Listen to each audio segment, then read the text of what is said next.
Manichitrathazhu cinema കണ്ടിട്ടുണ്ടോ? ആരും തുറക്കാൻ പാടില്ല എന്ന് പറഞ്ഞ റൂം തുറന്ന് അകത്ത് കയറുമ്പോഴാണ് അത് ട്രിഗർ ആവണുള്ളൂ. അതുവരെ നകുലന്റെ നല്ല ഭാര്യയായിട്ട് ജീവിച്ച വ്യക്തിയാണ് ഗംഗ.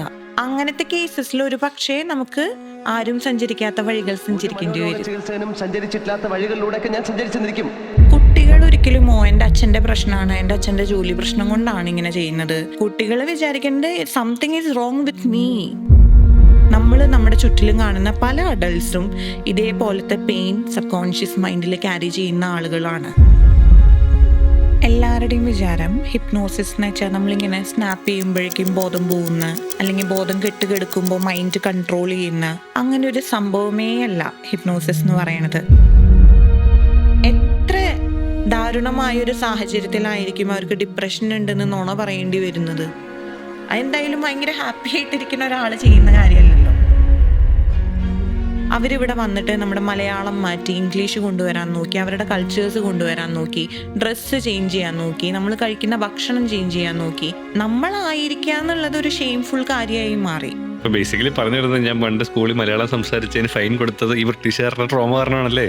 അങ്ങനെ ഫൈൻ കൊടുക്കേണ്ടി വരുമ്പോഴാണ് നമ്മളുടെ ഉള്ളില് ഒളിഞ്ഞു കിടക്കുന്ന അല്ലെങ്കിൽ മറഞ്ഞു കിടക്കുന്ന സാധനം ട്രിഗർ ആവണേ. റിയൽ എനർജീസ് ബാധിക്കില്ല എന്ന് ഞാൻ പറയുന്നില്ല. സി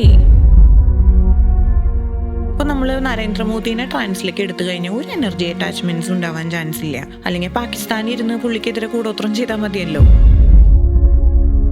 സെമിത്തേരിയുടെ സൈഡിൽ കൊണ്ടിട്ട് കഴിഞ്ഞാൽ ആള് നടന്നു പോണ ടെസ്ല കാറിലും മാപ്പിൽ കാണിക്കുന്നു പറഞ്ഞ പോലെ അത് എന്ത് കണ്ടിട്ടാണ് അവിടെ ആളെ കാണിക്കുന്നത് എന്നുള്ളത് പോലെ. നമ്മള് മലയാളത്തിൽ ഒരു പഴഞ്ചൊല്ല് പറയില്ലേ, ചുമരുണ്ടെങ്കിൽ ചിത്രം എഴുതാൻ പറ്റുമെന്ന്.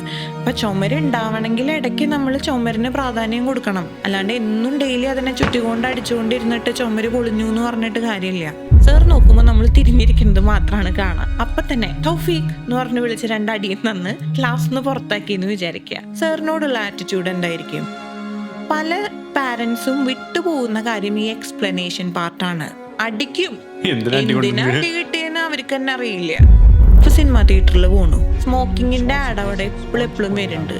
എന്താ നമ്മുടെ റിയാക്ഷൻ? സ്മോക്കർ ഇതും കഴിഞ്ഞ് ഇന്റർവെൽ ആകുമ്പോൾ ചിലപ്പോൾ പുറത്തു പോയി 2 പുക എടുത്തു വന്നിട്ടാവും ബാക്കി സിനിമ കാണാൻ. അവരിത് കണ്ടതിന്റെ പേരിൽ നിർത്തണം എന്ന് വരണമെങ്കിൽ അവരുടെ ലൈഫിൽ അത് കാരണം കൊണ്ട് എന്തെങ്കിലും കോൺസിക്വൻസ് എക്സ്പീരിയൻസ് ചെയ്യണം. ഡ്രഗ്സ് യൂസ് ചെയ്യുന്നതിലൂടെ കെമിക്കൽസ് ആണല്ലോ. ഇത് യൂസ് ചെയ്യുന്നതിലൂടെ നമ്മുടെ ബോഡിയിലോ അല്ലെങ്കിൽ ബ്രെയിനിലോ ഉണ്ടാകുന്ന ചേഞ്ചസ് എന്തൊക്കെയാണ്? ശരിക്കും പറഞ്ഞാൽ നമ്മുടെ പേഴ്സണാലിറ്റി തന്നെ മാറിപ്പോവാം. പൈസ വേണം എന്ന് ചിന്തിക്കണത് കടബാധ്യതകളിൽ നിന്ന് രക്ഷപ്പെടാൻ വേണ്ടി മാത്രമാണെങ്കിൽ അവിടെ ആ ഫിയർ ആണുള്ളത്. എന്ത് വേണ്ടാന്ന് ചിന്തിക്കുന്നതിന് പകരം എന്ത് വേണം എന്ന് ചിന്തിച്ചാൽ മതി. What do you want?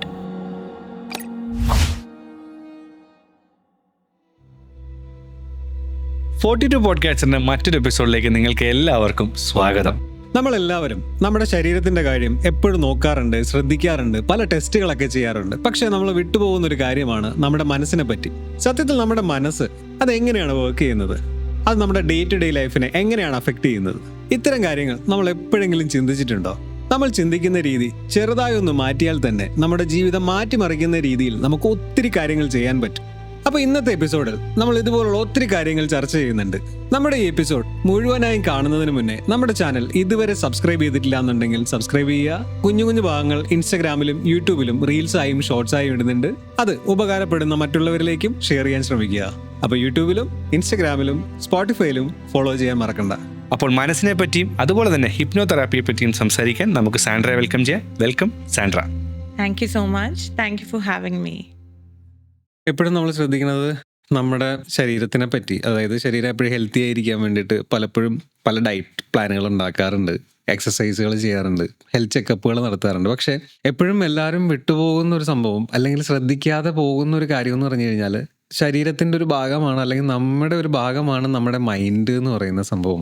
മെയിനായിട്ട് നമ്മുടെ ബോഡിയെ പറ്റി നമ്മൾ പഠിക്കുന്നുണ്ടെങ്കിലും നമ്മുടെ മൈൻഡിനെ പറ്റി നമ്മൾ മനസ്സിലാക്കാൻ ശ്രമിക്കുന്നില്ല. അപ്പോൾ സിമ്പിളായിട്ട് എന്താണ് മൈൻഡ്? ഇപ്പം നമ്മളൊരു കമ്പ്യൂട്ടർ എടുക്കുകയാണെങ്കിൽ നമ്മൾ പറയും അതിൻ്റെ പുറമേ കാണുന്ന സംഭവങ്ങൾ, ഇപ്പം നമ്മളുടെ കീബോർഡായിരിക്കാം, സിസ്റ്റത്തിൻ്റെ ബാക്കി ഭാഗങ്ങളായിരിക്കാം, CPU, ഇങ്ങനത്തെ സംഭവങ്ങളെല്ലാം അതിൻ്റെ ഹാർഡ്വെയർ ആണ് എന്ന് പറയുന്ന പോലെ ബ്രെയിൻ എന്ന് പറയുന്നതാണ് മൈൻഡിൻ്റെ ഒരു ഹാർഡ്വെയർ. പക്ഷേ ആ സംഭവങ്ങൾ മാത്രം വെച്ചതുകൊണ്ട് ഒരു ലാപ്ടോപ്പോ ഒരു കമ്പ്യൂട്ടറോ വർക്ക് ചെയ്യില്ല. അതിന് ഇലക്ട്രിസിറ്റി വേണം, അതിൻ്റെ ഉള്ളിലത്തെ സോഫ്റ്റ്വെയർസ് കറക്റ്റ് ആയിരിക്കണം. അതിനെയാണ് നമ്മൾ മൈൻഡ് എന്ന് പറയുക. നമ്മുടെ ബ്രെയിനിൻ്റേതായിട്ടുള്ള ഫങ്ഷനാണ് മൈൻഡ് എന്ന് പറയുന്നത് സയൻറ്റിഫിക്കലി. ചില ഫിലോസഫേഴ്സ് പറയുന്നുണ്ട് മൈൻഡ് എന്ന് പറയുന്ന ഒരു സാധനം എക്സിസ്റ്റ് ചെയ്യുന്ന പോലും ഇല്ലയെന്ന്. റീസൺ ബീയിങ്, അതങ്ങനെ കോൺക്രീറ്റ്ലി നമുക്ക് പറയാനോ പിൻ പോയിന്റ് ചെയ്യാനോ ഒക്കെ ഇതാണ് മൈൻഡ് എന്ന് പറഞ്ഞ് കാണിക്കാൻ പറ്റുന്ന ഒരു സാധനമല്ല അത്. അതൊരു ഫങ്ഷൻ ആയതുകൊണ്ടും അല്ലെങ്കിൽ നമ്മൾ എങ്ങനെയാണ് നമ്മുടെ ചുറ്റിലുള്ള റിയാലിറ്റീസ് പെർസീവ് ചെയ്യണേന്നുള്ളതും ഒക്കെ കൊണ്ടാണ് മൈൻഡ് എന്താണെന്നുള്ളത് നമ്മൾ തീരുമാനിക്കുന്നത്. വേറൊരു ഇൻട്രസ്റ്റിംഗ് ആംഗിൾ എന്താണെന്ന് വിചാരിച്ചാൽ, some people say it is just memories. അതായത് നമുക്കിപ്പോൾ ഡിമെൻഷ്യ വന്നു അല്ലെങ്കിൽ അൽഷിമേഴ്സ് വന്നു, അപ്പം നമ്മുടെ മൈൻഡ് എങ്ങോട്ടാണ് പോകുന്നത്? അപ്പോൾ അതൊരു സോഫ്റ്റ്വെയറിൽ ഗ്ലിച്ച് വരുന്ന പോലെ തന്നെയാണ്.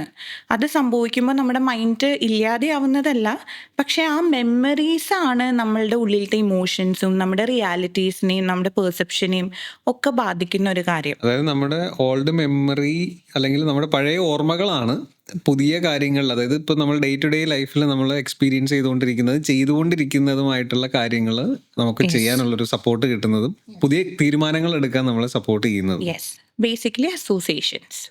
നമ്മൾ ചെറുപ്പത്തിൽ എങ്ങനെയാണ് നമ്മൾ ആദ്യമായിട്ട്, ഇപ്പോൾ നമ്മൾക്കിപ്പോൾ എരിവും പുളിയൊക്കെയുള്ള നല്ല മീൻകറി വെച്ച് ചോറ് കഴിക്കാനാവും ഇഷ്ടം. അതേ സാധനം നമ്മളൊരു ഇംഗ്ലീഷുകാരന് ഡെയിലി കൊടുത്തു കഴിഞ്ഞിട്ടുണ്ടെങ്കിൽ ചിലപ്പോൾ അവർക്ക് ഇഷ്ടമാവണം എന്നില്ല. അപ്പം നമ്മൾ ചെറുപ്പത്തിലെ എന്ത് കഴിച്ചിട്ടാണ് നമുക്ക് ആ അസോസിയേഷൻസ് വരുന്നത്. അപ്പോൾ ചെറുപ്പത്തിലെ നമ്മുടെ വീട്ടിൽ നമ്മുടെ അമ്മ ഉണ്ടാക്കിയ, അമ്മ വാരി തന്ന അമ്മയുടെ ഫുഡ്, വേൾഡിൽ എവിടെ പോയാലും എനിക്ക് അങ്ങനത്തെ ഒരു ഭക്ഷണം വേറെ ഇല്ല. എന്തുകൊണ്ടാണ് അത്? ആ വളരെ ചെറുപ്പത്തിൽ നമ്മൾ നല്ല വയറ് നിറഞ്ഞ് ആസ്വദിച്ച് കഴിച്ച സാധനങ്ങളെല്ലാം, അല്ലെങ്കിൽ അമ്മയുടെ കൈ കൊണ്ട് നമ്മളെ സ്നേഹിക്കുന്ന, അല്ലെങ്കിൽ ആ അമ്മ നമ്മളെ ഫീഡ് ചെയ്യുമ്പോൾ അവിടെ ഒരു ഇമോഷൻ അസോസിയേറ്റഡ് ആണ്. അത് പെർസീവ് ചെയ്യുന്ന ഒരു അസോസിയേഷൻ ഉണ്ട്. അപ്പോൾ എത്ര വലുതായാലും, ചിലപ്പോൾ ഒരു 70 വയസ്സായാലും അമ്മ വാരി തന്നൊരു ഓർമ്മ നമ്മുടെ മൈൻഡിലുണ്ടാവും. അപ്പോൾ അമ്മ പിന്നീട് ഒരു ദിവസം കല്യാണമൊക്കെ കഴിഞ്ഞ് നമ്മൾ കുറേ നാൾ കഴിഞ്ഞ് അമ്മ വീട്ടിൽ വന്ന് പെട്ടെന്ന് ഒരു ദിവസം ഒരു മീൻകറിയും ചോറും ഉണ്ടാക്കുമ്പോൾ നമ്മൾ ചിലപ്പോൾ ഒരുപക്ഷെ ആ ചെറിയ കുട്ടിയായി മാറും. അതെല്ലാം അതുകൊണ്ടാണ്, ആ അസോസിയേഷൻസിൽ നിന്നാണ് വരുന്നത്. ഒരു മാർക്കറ്റിങ്ങിൻ്റെ സൈഡ് പറയുകയാണെങ്കിൽ, ഇപ്പം ഈ മാർക്കറ്റിങ്ങിൽ പറയുന്ന ഒരു ബേസിക് സംഭവമാണ്, നമ്മളൊരു സാധനം മാർക്കറ്റ് ചെയ്യുകയാണെങ്കിൽ, ഒരു പ്രോഡക്റ്റോ സർവീസോ നമ്മൾ മാർക്കറ്റ് ചെയ്യുമ്പം എപ്പോഴും അത് നമ്മുടെ ഹ്യൂമൻ ഇമോഷനുമായിട്ട് കണക്റ്റഡ് ആയിരിക്കും എന്നുള്ളത്. ബ്രാൻഡുകളെ നോക്കിക്കഴിഞ്ഞാൽ നമുക്ക് എപ്പോഴും മനസ്സിലാവും. അതായത് നമ്മുടെ നൊസ്റ്റാൾജിയ ആയിട്ട് കണക്റ്റഡ് ആയിരിക്കും ഒന്നുകിൽ, അല്ലെങ്കിൽ എന്തെങ്കിലും ഒരു ഫിയറോ അല്ലെങ്കിൽ മറ്റെന്തെങ്കിലും രീതിയിലുള്ളൊരു ഇമോഷനോ എന്തെങ്കിലും രീതിയിൽ നമ്മളുമായിട്ട് കണക്ട് ചെയ്തിട്ടായിരിക്കും എപ്പോഴും ബ്രാൻഡ് സ്റ്റോറീസ് അവർ ബിൽഡ് ചെയ്യുക. അത് നമ്മളുടെ ആവശ്യങ്ങൾ ഈ മാർക്കറ്റിങ്ങിൻ്റെ ഒരു ഇതിൽ കൊണ്ടുവരാന്നുള്ളത് പോലെ തന്നെ നമ്മുടെ ഫിയേഴ്സ്, ഇപ്പോൾ കോൾഗേറ്റിൻ്റെയും ക്ലോസപ്പിൻ്റെയും ഒക്കെ പരസ്യത്തിലുണ്ടാവും, അടുത്തു വന്നാട്ടെ. അതിൽ പക്ഷേ പ്രോമിനൻ്റ്ലി കാണിക്കുന്നത് എന്താ, ഒരു ബോയ് ഫ്രണ്ടും ഗേൾ ഫ്രണ്ടും വരുന്നു, കിസ് ചെയ്യാനായിട്ട് ശ്രമിക്കുന്നു, പക്ഷേ ഇപ്പം ബാഡ് ബ്രത്ത് ഉണ്ടെങ്കിൽ ആ പെണ്ണ് ചിലപ്പോൾ റിജക്റ്റ് ചെയ്തിട്ട് പോകുന്നു. അങ്ങനത്തെ തീംസ് കൊണ്ടുവരുമ്പോൾ ശരിക്കും ആളുകൾ ഫേസ് ചെയ്യുന്ന ഇൻസെക്യൂരിറ്റീസിനൊരു സൊല്യൂഷനാണ് കൊണ്ടുവരുന്നത്. നമ്മൾ അങ്ങനെ ഒരു സൊല്യൂഷൻ ഇൻട്രൊഡ്യൂസ് ചെയ്യുമ്പോഴും മാർക്കറ്റിങ്ങിൽ ഇങ്ങനത്തെ കാര്യങ്ങൾ വിറ്റുപോകാനായിട്ട് ഈസിയാണ്. ബിക്കോസ് മൈൻഡിന് എപ്പോഴും അട്രാക്ഷൻ തോന്നുന്നത് ഫെമിലിയർ ആയിട്ടുള്ള കാര്യങ്ങളാണ്. Suppose you are growing up in A very traumatic home, അല്ലെങ്കിൽ എൻ്റെ അച്ഛനൊരു കള്ളുകുടിയനാണ്, എൻ്റെ അച്ഛൻ കള്ളുകുടിയനാണെങ്കിൽ അപ്പോൾ ഞാൻ വലുതാവുമ്പോൾ ഒരിക്കലും കള്ളു കുടിക്കാത്ത ആളെയാവും കല്യാണം കഴിക്കാനായിരിക്കും നമ്മൾ ആഗ്രഹിക്കുക. നമ്മൾ 100% ഞാൻ ഒരിക്കലും കള്ളു കുടിക്കുന്ന ആളെ സപ്പോർട്ട് ചെയ്യില്ല എന്നൊക്കെ വിചാരിക്കുന്നുണ്ടാവും. പക്ഷേ ഇങ്ങനെയുള്ള ആളുകൾ, മാരേജ് ചെയ്യുന്ന ആളുകൾക്ക് ആ ഒരു ട്രോമാറ്റിക് പാറ്റേൺ അല്ലെങ്കിൽ ഒരു ടോക്സിക് ട്രെയ്റ്റ് ഉണ്ടാവുക എന്നുള്ളത് വളരെ ഫെമിലിയർ ആയിട്ട് നമ്മൾ കണ്ടുവരുന്ന ഒരു പാറ്റേൺ ആണ്. കാരണം ചെറുപ്പത്തിലെ തന്നെ ഇമോഷണൽ ഡിസ്റെഗുലേഷൻ ആണ് അവർ എക്സ്പീരിയൻസ് ചെയ്തിരിക്കുന്നത്. അതാണ് അവരുടെ ഫെമിലിയാരിറ്റി. അപ്പോൾ അതിലേക്ക് തന്നെ പിന്നീട് മൈൻഡ് കംഫേർട്ട് ആവാം. നമ്മൾ ഈ കെമിസ്ട്രി എന്ന് പറയുന്ന സാധനം, കെമിസ്ട്രി മിക്കവാറും ഈ ഫെമിലിയാരിറ്റി ആയിരിക്കും. ഒരാളെ പരിചയപ്പെടുമ്പോഴും ആ ഇനീഷ്യൽ ഡേയ്സിൽ അവരായിട്ട് ഇടപഴകുമ്പോഴും നമുക്ക് തോന്നുന്ന കെമിസ്ട്രി ചിലപ്പോൾ നമുക്ക് ട്രോമ റെസ്പോൺസസ് ഉണ്ടെങ്കിൽ, നമ്മൾ അല്ലെങ്കിൽ ചെറുപ്പത്തിൽ ട്രോമ എക്സ്പീരിയൻസ് ചെയ്തിട്ടുണ്ടെങ്കിൽ അതാകാം. ഒരു ക്ലയൻറ്റ് ഉണ്ടായിരുന്നു എനിക്ക്. ആ ക്ലയൻറ്റിനെ സംബന്ധിച്ചിടത്തോളം ചെറുപ്പത്തിലേ തന്നെ വളരെ ഡിസ്ഫങ്ഷണൽ ആയിട്ടുള്ളൊരു ഫാമിലിയിലാണ് വളർന്നു വന്നത്. അച്ഛൻ ഡെയിലി വീട്ടിൽ വന്ന് അടിക്കുമായിരുന്നു. അപ്പോൾ ഇവർക്ക് മറുപടി പറയാൻ പോലും പറ്റാത്തൊരു സാഹചര്യമായിരുന്നു. സോ പിന്നീട് വളരെ കാലങ്ങൾക്ക് ശേഷം, കല്യാണം കഴിഞ്ഞതിന് ശേഷം സമാധാനമില്ലാത്തൊരു അറ്റ്മോസ്ഫിയറിൽ നിന്നാണ് അവർ സെഷൻസ് ചെയ്യാനായിട്ട് വരുന്നത്. ഹസ്ബൻഡായിട്ടും സെയിം പാറ്റേൺ റിപ്പീറ്റ് ചെയ്യാണ്. ഈവൻ ദോ ഭയങ്കര ആൽക്കഹോളിക് ആയിട്ടുള്ളൊരു ഭർത്താവ് അല്ലെങ്കിൽ പോലും she has no voice there, ഒന്നും പറയാൻ സാധിക്കുന്നില്ല. അങ്ങനെ നമ്മൾ ഹിപ്നോസിസിൽ പുറകിലേക്ക് പോയ സമയത്ത് ഉണ്ടായിരുന്ന ഈ എക്സ്പീരിയൻസസ് ചൈൽഡ്ഹുഡിൽ നമ്മൾ ബിലീഫ് ക്രിയേറ്റ് ചെയ്യുന്നുണ്ട് ഒരുപാട്. അതിലത്തെ ഒരു ബിലീഫായിരുന്നു I am not important, my voice doesn't matter. കാരണം അച്ഛൻ വന്ന് ഇവിടെ ബഹളം ഉണ്ടാക്കുമ്പോഴൊന്നും ഈ കുട്ടിക്ക് ഒന്നും പറയാനോ അല്ലെങ്കിൽ അതിന് റെസ്പോണ്ട് ചെയ്യാനോ ഒന്നും, കാരണം ചിലപ്പോൾ ഈ കുട്ടികൾ ചെയ്ത തെറ്റിന് പോലും ആവില്ല ചിലപ്പോൾ അടി കിട്ടുന്നത്. അമ്മേനെ തല്ലുന്നു, ചിലപ്പോൾ പ്രൊട്ടക്റ്റ് ചെയ്യാൻ വേണ്ടി കാല് പിടിച്ച് കരയാൻ പോകുന്നു, അപ്പോൾ ചിലപ്പോൾ ഒരു ചവിട്ട് കിട്ടുന്നു, അവർക്കൊന്നും പറയാൻ പറ്റുന്നില്ല. എന്തെങ്കിലും പറയാൻ പോയാൽ ചിലപ്പോൾ അപ്പോൾ 2 അടി എക്സ്ട്രാ കിട്ടും. അങ്ങനത്തെ ഒരു സാഹചര്യത്തിൽ വളർന്നു വന്ന് കഴിയുമ്പോൾ നമ്മൾ സ്വാഭാവികമായിട്ടും ആ ഒരു ബിലീഫ് റീഎൻഫോഴ്സ് ചെയ്യണ എൻവയോൺമെന്റ് ആയിരിക്കും പിന്നെയും അട്രാക്ട് ചെയ്യുന്നത്. ആരെങ്കിലും അത് ആഗ്രഹിക്കോ? കോൺഷ്യസ്ലി നമുക്ക് അങ്ങനെ ഒരു സാഹചര്യം വരരുത് എന്നാവും ആഗ്രഹം. പക്ഷെ സബ് കോൺഷ്യസ്ലി നമ്മൾ അതേപോലത്തെ ഒരു പാർട്ട്ണറിനെ ആയിരിക്കാം നമ്മൾ അട്രാക്ട് ചെയ്യുന്നത്. അപ്പോൾ മൈൻഡിന് ഫെമിലിയർ ആയിട്ടുള്ള കാര്യങ്ങൾ നമ്മൾ അൺകോൺഷ്യസ്ലി ആയാലും അല്ലെങ്കിൽ സബ് കോൺഷ്യസ്ലി ആയാലും എന്താണ് നമ്മുടെ ബിലീഫ്, നമ്മൾ I M not good enough എന്നാണ് ബിലീവ് ചെയ്യണമെന്നുണ്ടെങ്കിൽ നമ്മുടെ ജോലി സ്ഥലത്തായാലും അത് റീഎൻഫോഴ്സ് ചെയ്യണ ആളുകളായിരിക്കും നമ്മളുടെ ചുറ്റും. അല്ലെങ്കിൽ ഇപ്പോൾ നമ്മുടെ ഫാമിലി ലൈഫിലായാലും ഇനിയിപ്പോൾ ഇൻലോസിൻ്റെ അടുത്തായാലും ഫ്രണ്ട്ഷിപ്പിലായാലും അവിടെയെല്ലാം നമുക്ക് സബ്മിസീവായിട്ട് തോന്നാം. അത് നമ്മുടെ ചുറ്റിലുള്ള ആൾക്കാരുടെ കുഴപ്പം കൊണ്ടല്ല, ശരിക്കും നമ്മുടെ ഉള്ളിൽ ഹോൾഡ് ചെയ്യണ ബിലീഫ് ഇതായതുകൊണ്ടാണ്. കാരണം വേറൊരു ഇപ്പോൾ ഐ ആം സോ ഗുഡ് അല്ലെങ്കിൽ I am so good enough അല്ലെങ്കിൽ ഐ എം വെരി ഇമ്പോർട്ടൻ്റ് എന്ന് ബിലീവ് ചെയ്യണ ഒരാൾ റിയാക്ട് ചെയ്യുന്ന പോലെയോ റെസ്പോണ്ട് ചെയ്യുന്ന പോലെയോ ആയിരിക്കില്ല I M not good enough എന്ന് ബിലീവ് ചെയ്യുന്ന ഒരാൾ പോകുന്ന സ്ഥലങ്ങളിലെല്ലാം റെസ്പോണ്ട് ചെയ്യുന്നത്. അവർക്ക് ബൗണ്ടറി സെറ്റ് ചെയ്യാനോ അവർക്ക് വേണ്ടി സ്റ്റാൻഡപ്പ് ചെയ്യാനോ ഒക്കെ ബുദ്ധിമുട്ടുണ്ടാവും. ഇതാരും പഠിച്ചു വരുന്നതല്ല, എല്ലാവർക്കും ലേൺ ചെയ്യാൻ പറ്റുന്നതുമാണ്. അതായത് ഇപ്പോൾ നിങ്ങൾക്ക് ആ ഒരു പീപ്പിൾ പ്ലീസിങ് ടെൻഡൻസീസോ അല്ലെങ്കിൽ ഇങ്ങനെ ബൗണ്ടറി സെറ്റ് ചെയ്യാനോ ബുദ്ധിമുട്ടുണ്ടെങ്കിൽ അതിൻ്റെ അർത്ഥം ഒരിക്കലും ഇനി എനിക്ക് മാറ്റാൻ പറ്റില്ല എന്നല്ല. Definitely you can work with all of these.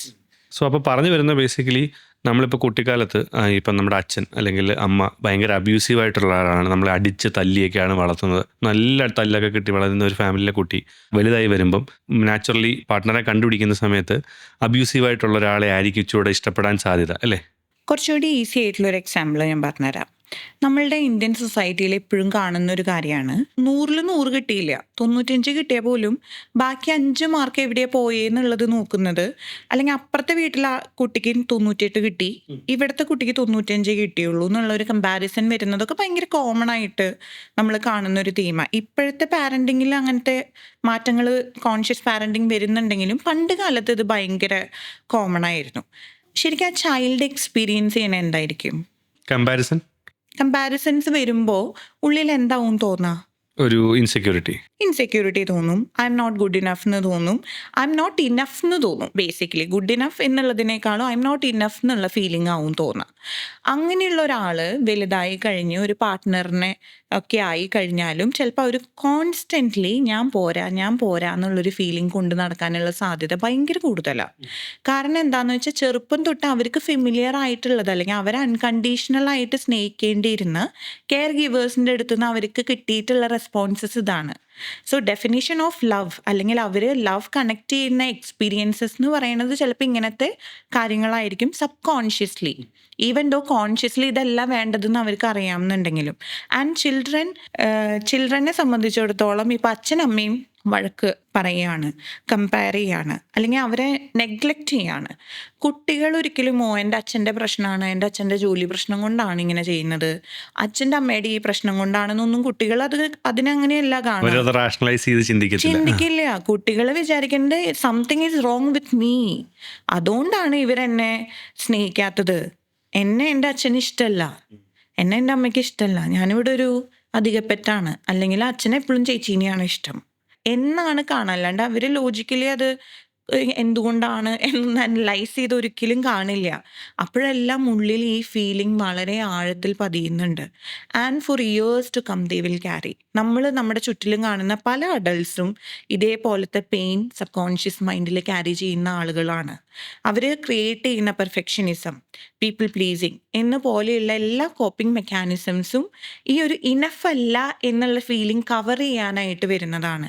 Because if I M perfect, maybe my dad will love me more. If I'm perfect, maybe my mother will give me the attention I deserve. ഈ ഒരു വൂണ്ടാണ് അവരുടെ ഉള്ളിൽ കിടക്കണേ.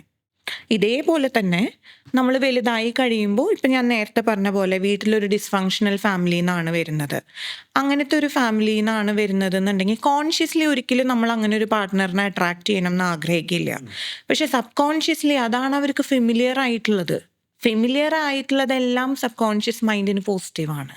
കുറച്ചുകൂടെ സിമ്പിളായിട്ട് ഇപ്പം conscious മൈൻഡും sub conscious മൈൻഡും തമ്മിലുള്ള difference.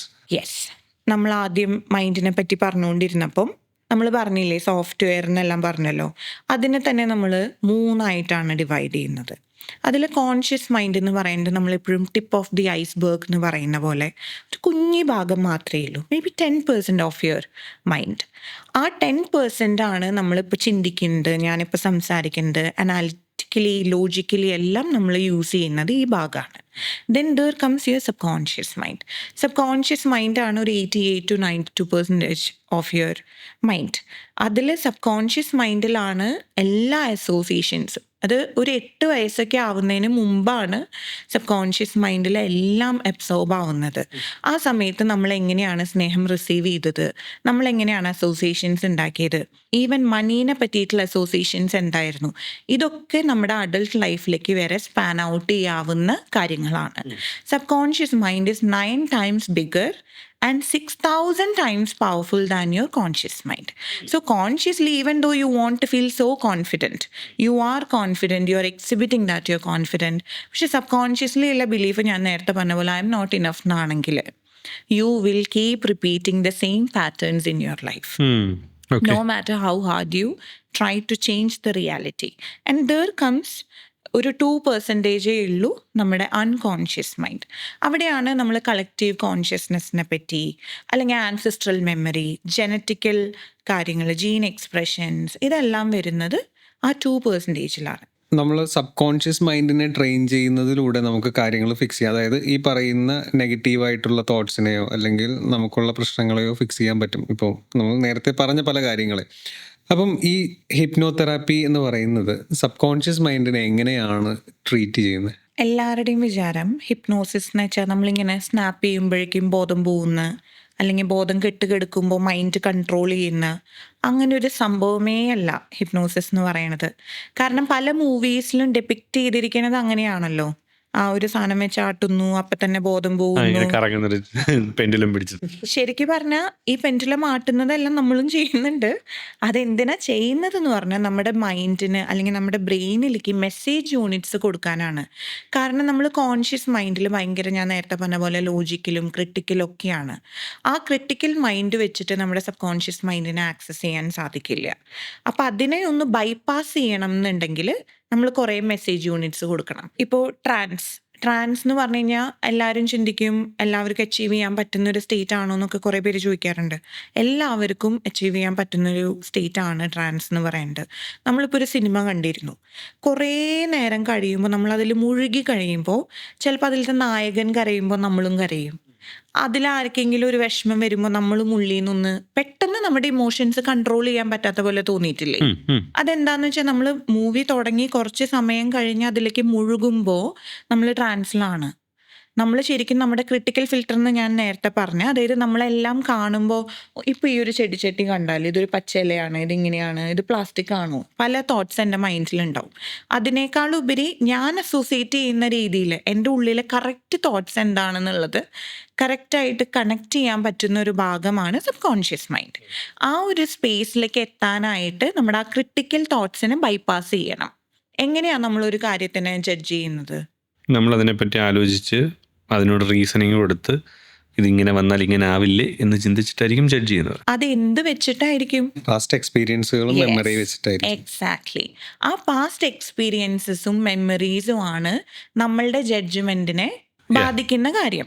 നമ്മളിപ്പോൾ ഒരു സ്ട്രിക്റ്റ് ആയിട്ടുള്ള പാരൻസിന്റെ കൂടെയാണ് ജനിച്ചതെങ്കിൽ നമ്മൾ പല കാര്യങ്ങളും ആ ഒരു ഫിൽറ്ററിൽ കൂടിയായിരിക്കും കാണാം. ഭയങ്കര ലീനിയൻ്റ് ആയിട്ടുള്ളതാണെങ്കിൽ നമ്മൾ അങ്ങനെയായിരിക്കും കാണാം. എന്ന് പറയുന്ന പോലെ എല്ലാത്തിനെയും, ഈവൻ കൊടുക്കുന്ന സജഷനെയും ചിലപ്പോൾ നമ്മൾ ക്രിട്ടിക്കലി ആവും കാണാം, നമ്മൾ അനലൈസ് ചെയ്യും. അനലൈസ് ചെയ്യുമ്പോൾ നമ്മുടെ റിയൽ ഫീലിങ്ങിലേക്ക് എത്താൻ ചിലപ്പോൾ ഒരു തടസ്സം ഉണ്ടാവും. കാരണം നമ്മുടെ ഫീലിങ്ങിനെ തന്നെ ഒരു പക്ഷേ നമ്മൾ ഷെയിമോടെയും അല്ലെങ്കിൽ ഒരു റേജോടെയും ഒക്കെ ആവും കാണുന്നത്. അതിലേക്ക് കറക്റ്റായിട്ട് എത്തണം എന്നുണ്ടെങ്കിൽ കുറച്ചുകൂടി ഡീപ്പറായിട്ടുള്ള ഒരു ഹൈറ്റൻഡ് സ്റ്റേറ്റ് ഓഫ് ഫോക്കസ് ആണ് ട്രാൻസ് എന്ന് പറയുന്നത്. അത്രയേ ഉള്ളൂ. ഒരു റിലാക്സ്ഡ് ആയിട്ടുള്ള ഒരു സ്റ്റേറ്റ് ആയിരിക്കാം. വളരെ മെഡിറ്റേറ്റ് ചെയ്യണ ഒരാളെ സംബന്ധിച്ചിടത്തോളം ചിലപ്പം നല്ല ആഴത്തിലേക്ക് പോകാൻ പറ്റും. എന്ന് വെച്ചാൽ ഓർമ്മയില്ലാത്തൊരവസ്ഥയിലേക്കല്ല, നല്ല റിലാക്സ്ഡ് ആയിട്ടുള്ള ഒരു അവസ്ഥയിലേക്ക്. വേറൊരാളെ സംബന്ധിച്ചിടത്തോളം ചിലപ്പോൾ സൂപ്പർഫിഷ്യലി ആവും നിൽക്കുക, ഭയങ്കര ആഴത്തിലേക്ക് പോകുന്നുണ്ടാവില്ല, ഒരു സൂപ്പർഫിഷ്യലി നിൽക്കും. Either way it works. ഈ ക്രിട്ടിക്കൽ ഫിൽട്ടർ പാസ് ചെയ്തുകൊണ്ട് എത്തുന്ന ഒരു സ്റ്റേറ്റാണ് ഹിപ്നോസിസ് അല്ലെങ്കിൽ ട്രാൻസ് അച്ചീവ് ചെയ്ത് കഴിയുമ്പോൾ നമ്മളിപ്പോൾ നേരത്തെ പറഞ്ഞ പോലെ I M not good enough എന്നുള്ളൊരു ബിലീഫാണ് ക്യാരി ചെയ്യുന്ന വ്യക്തിക്ക് ഇത് മനസ്സിലാവണം എന്നില്ല, ഈ ബിലീഫാണ് ക്യാരി ചെയ്യണേന്ന്. എൻ്റെ ഒരു ക്ലയൻറ്റ് ഉണ്ടായിരുന്നു. ആ ക്ലയൻറ്റിനെ സംബന്ധിച്ചിടത്തോളം ഉള്ള പ്രോബ്ലം, ആദ്യം വർക്ക് ചെയ്ത ഒരു സ്ഥലത്ത് അദ്ദേഹം ആഗ്രഹിക്കുന്ന റെസ്പെക്റ്റ് ഒന്നും കിട്ടുന്നില്ല, ഉദ്ദേശിക്കുന്ന രീതിയിലുള്ള ഹൈക്ക് കിട്ടുന്നില്ല. കൂടെ ജോലി ചെയ്തിരുന്ന ആൾക്ക് പോലും വേറെ ഹൈക്കെല്ലാം വന്ന് കാണുമ്പോൾ അവരുടെ ഉള്ളിലുണ്ടാവുന്ന ഒരു വിഷമം കാര്യങ്ങളൊക്കെ ഉണ്ട്. അപ്പോൾ ഈ ഒരു ഇമോഷൻസിൽ വർക്ക് ചെയ്യാൻ വേണ്ടിയിട്ടാണ് വന്നത്. ഗോയിങ് ബാക്ക്, ചൈൽഡ്ഹുഡിലും ഇതേപോലത്തെ കമ്പാരിസൺസും പല കാര്യങ്ങളും ഈ ക്ലയൻറ്റ് എക്സ്പീരിയൻസ് ചെയ്തിട്ടുണ്ടായിരുന്നു. നമ്മൾ അതിൽ വർക്ക് ചെയ്യുമ്പോൾ അവരുടെ ഈ കോറിലുള്ള I M not good enough എന്നുള്ള ഫീലിംഗ് നമുക്ക് മാറ്റാൻ പറ്റും. സോ അവർ വേൾഡിനെ തന്നെ കാണുന്ന രീതി തന്നെ മാറിപ്പോവും. നമ്മളൊരു ലെൻസിൽ കൂടെ മാത്രം കാണുന്ന പോലെയല്ല, ഒരു ഫ്രീഡം വന്ന പോലെയായിരിക്കും. Once we get rid of that belief, I am good enough, അല്ലെങ്കിൽ എൻ്റെ സക്സസ്സോ എൻ്റെ അച്ചീവ്മെൻറ്റ്സോ എൻ്റെ വേർത്തായിട്ട് ടൈഡല്ല എന്നുള്ള ബിലീഫിലേക്ക് എത്തുമ്പോൾ പിന്നീട് നമ്മൾ ഓരോന്നും ചെയ്യുന്നത് നമ്മുടെ പ്ലഷറിനും നമ്മുടെ ഹാപ്പിനെസ്സിനും നമ്മുടെ ഗ്രോത്തിനും വേണ്ടി മാത്രമാണ്.